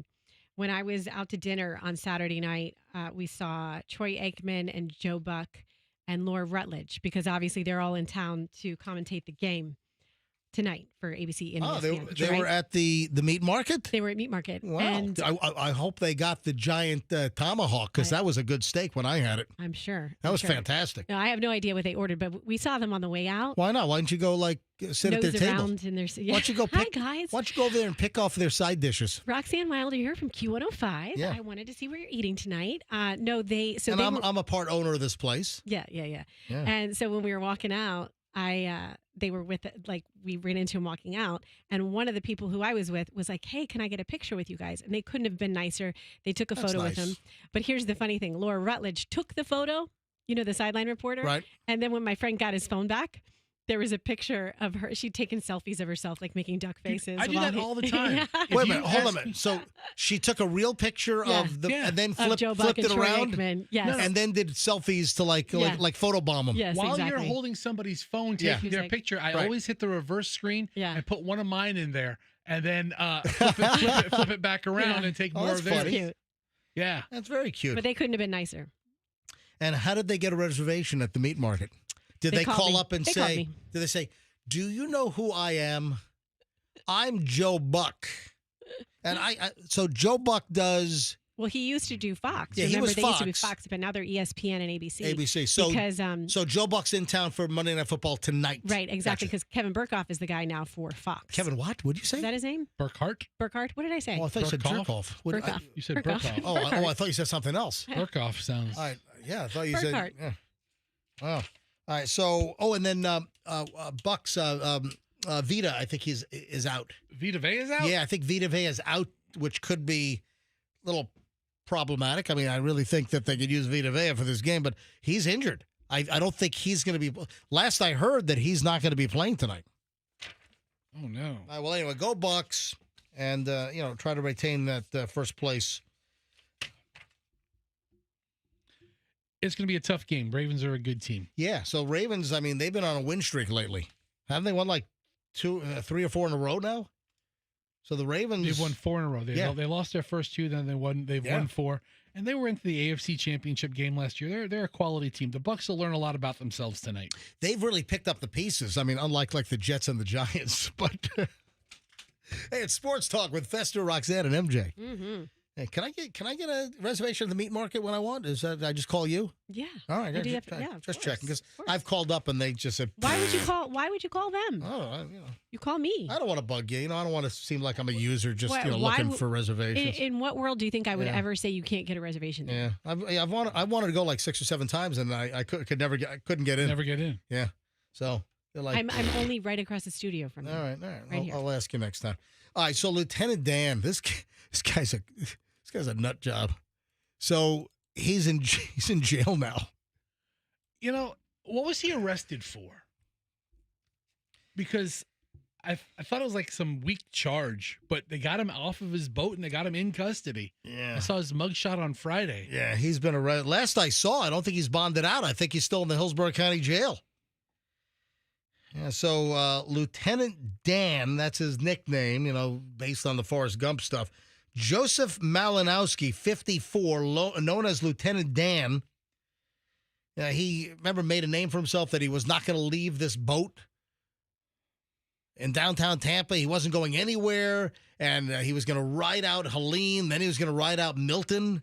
And remember, you had like the mayor and the police chief. You had like Lee Burkhardt down there trying to beg him, get off the boat. Pleading with the guy. Get off the boat. I'm going to do it, Chief. I'm staying right here. Anyway, he was arrested. Then you've got the social media. Who's the social media guy? Like Tampa something or other, who made him like social media famous by putting the videos up online. And now they're in a dispute because the guy that did the original video set up a GoFundMe. And he got like $7,000, but there's like over 50 grand apparently raised. And like Lieutenant Dan's like, give me my money. I want my money. Then you got Lieutenant Dan's daughter is saying, don't give him the money. He's going to like use drugs. He's going to kill himself. The guy's an addict. You hand the guy $50,000, he's going to buy drugs and kill himself. That's what his daughter is saying. I'm not saying that. His daughter is saying this. So anyway, he was arrested on Friday for trespassing, also failure to appear in court on, I guess, a set of previous charges. One was operating an unregistered vehicle and having no valid driver's license. Didn't they check this guy for warrants before the storm? I'll tell you what. The social media guy, what's his name? Tampa Terrence? Terrence Tampa or Tampa Terrence? Yeah, that guy. I bet you he wishes that he had background checked this dude before he, opened up this monstrous ball of hell. No, it's the best thing to happen to Tampa Terrence. Yeah, Tampa Terrence. But, I mean, the daughter is saying, don't give him the money. He's going to kill himself. Hey, listen to some of the audio here. This is just an old clip that we played, and this is where he's, like, threatening people for saying bad things about him, and he's got it backwards. It becomes, once you become a so-called public figure, it becomes tougher to sue for defamation of character. So once you are a public figure, it's not like a private citizen. It's a different ball game. Listen. Everything will come out in court because if I don't get the money from Terrence, I'm going to sue him. And any more comments about me, I'm going to start suing people for defamation of character because now I'm a public official. I'm not public, but not that I ever wanted this. So keep your comments to yourself, okay? I don't talk about you. Don't talk about me. Hey, although, I mean, it is your right. You can do whatever you want. This is America, right? You could say whatever you want, but you got to pay taxes to do it, all right? I'd like to do away with the tax part, and then you could just shut your mouth. All right, so he's like threatening people, but he says that, now that I'm a public figure or a public official, whatever he says, I think he says both, that now that does not make it easier for you to sue. You have it backwards. It's the other way around.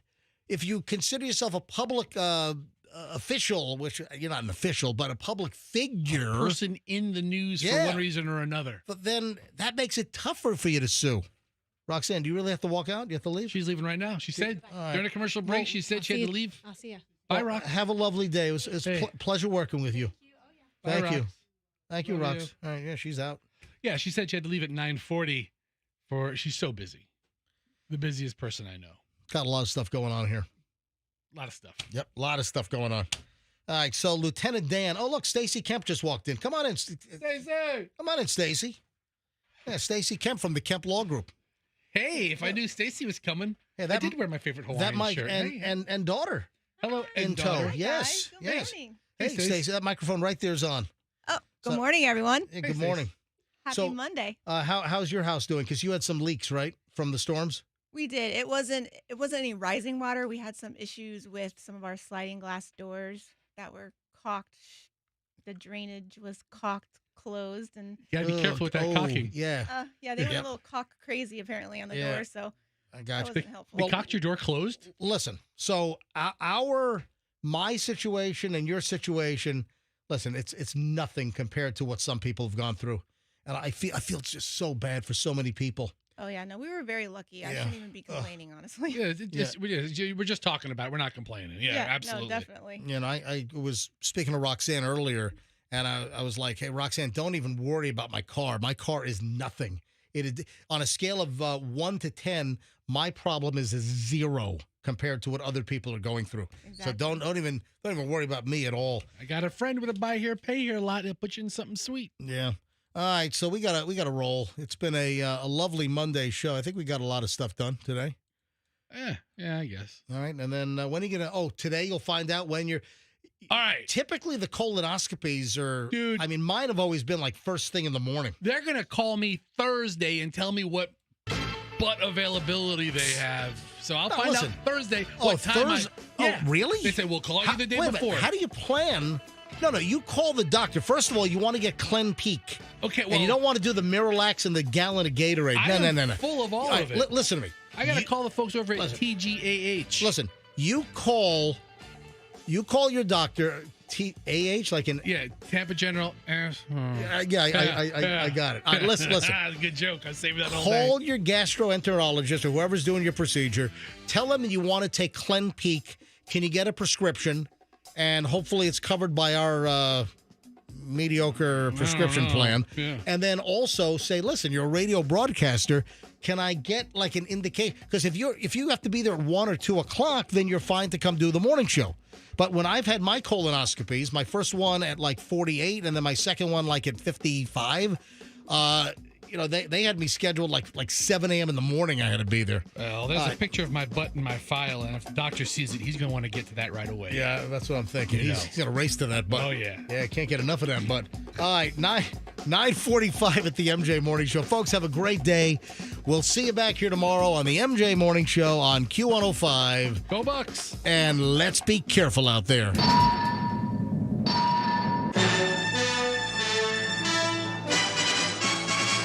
Don't miss Zero Res Carpet Cleaning's thrilling fall.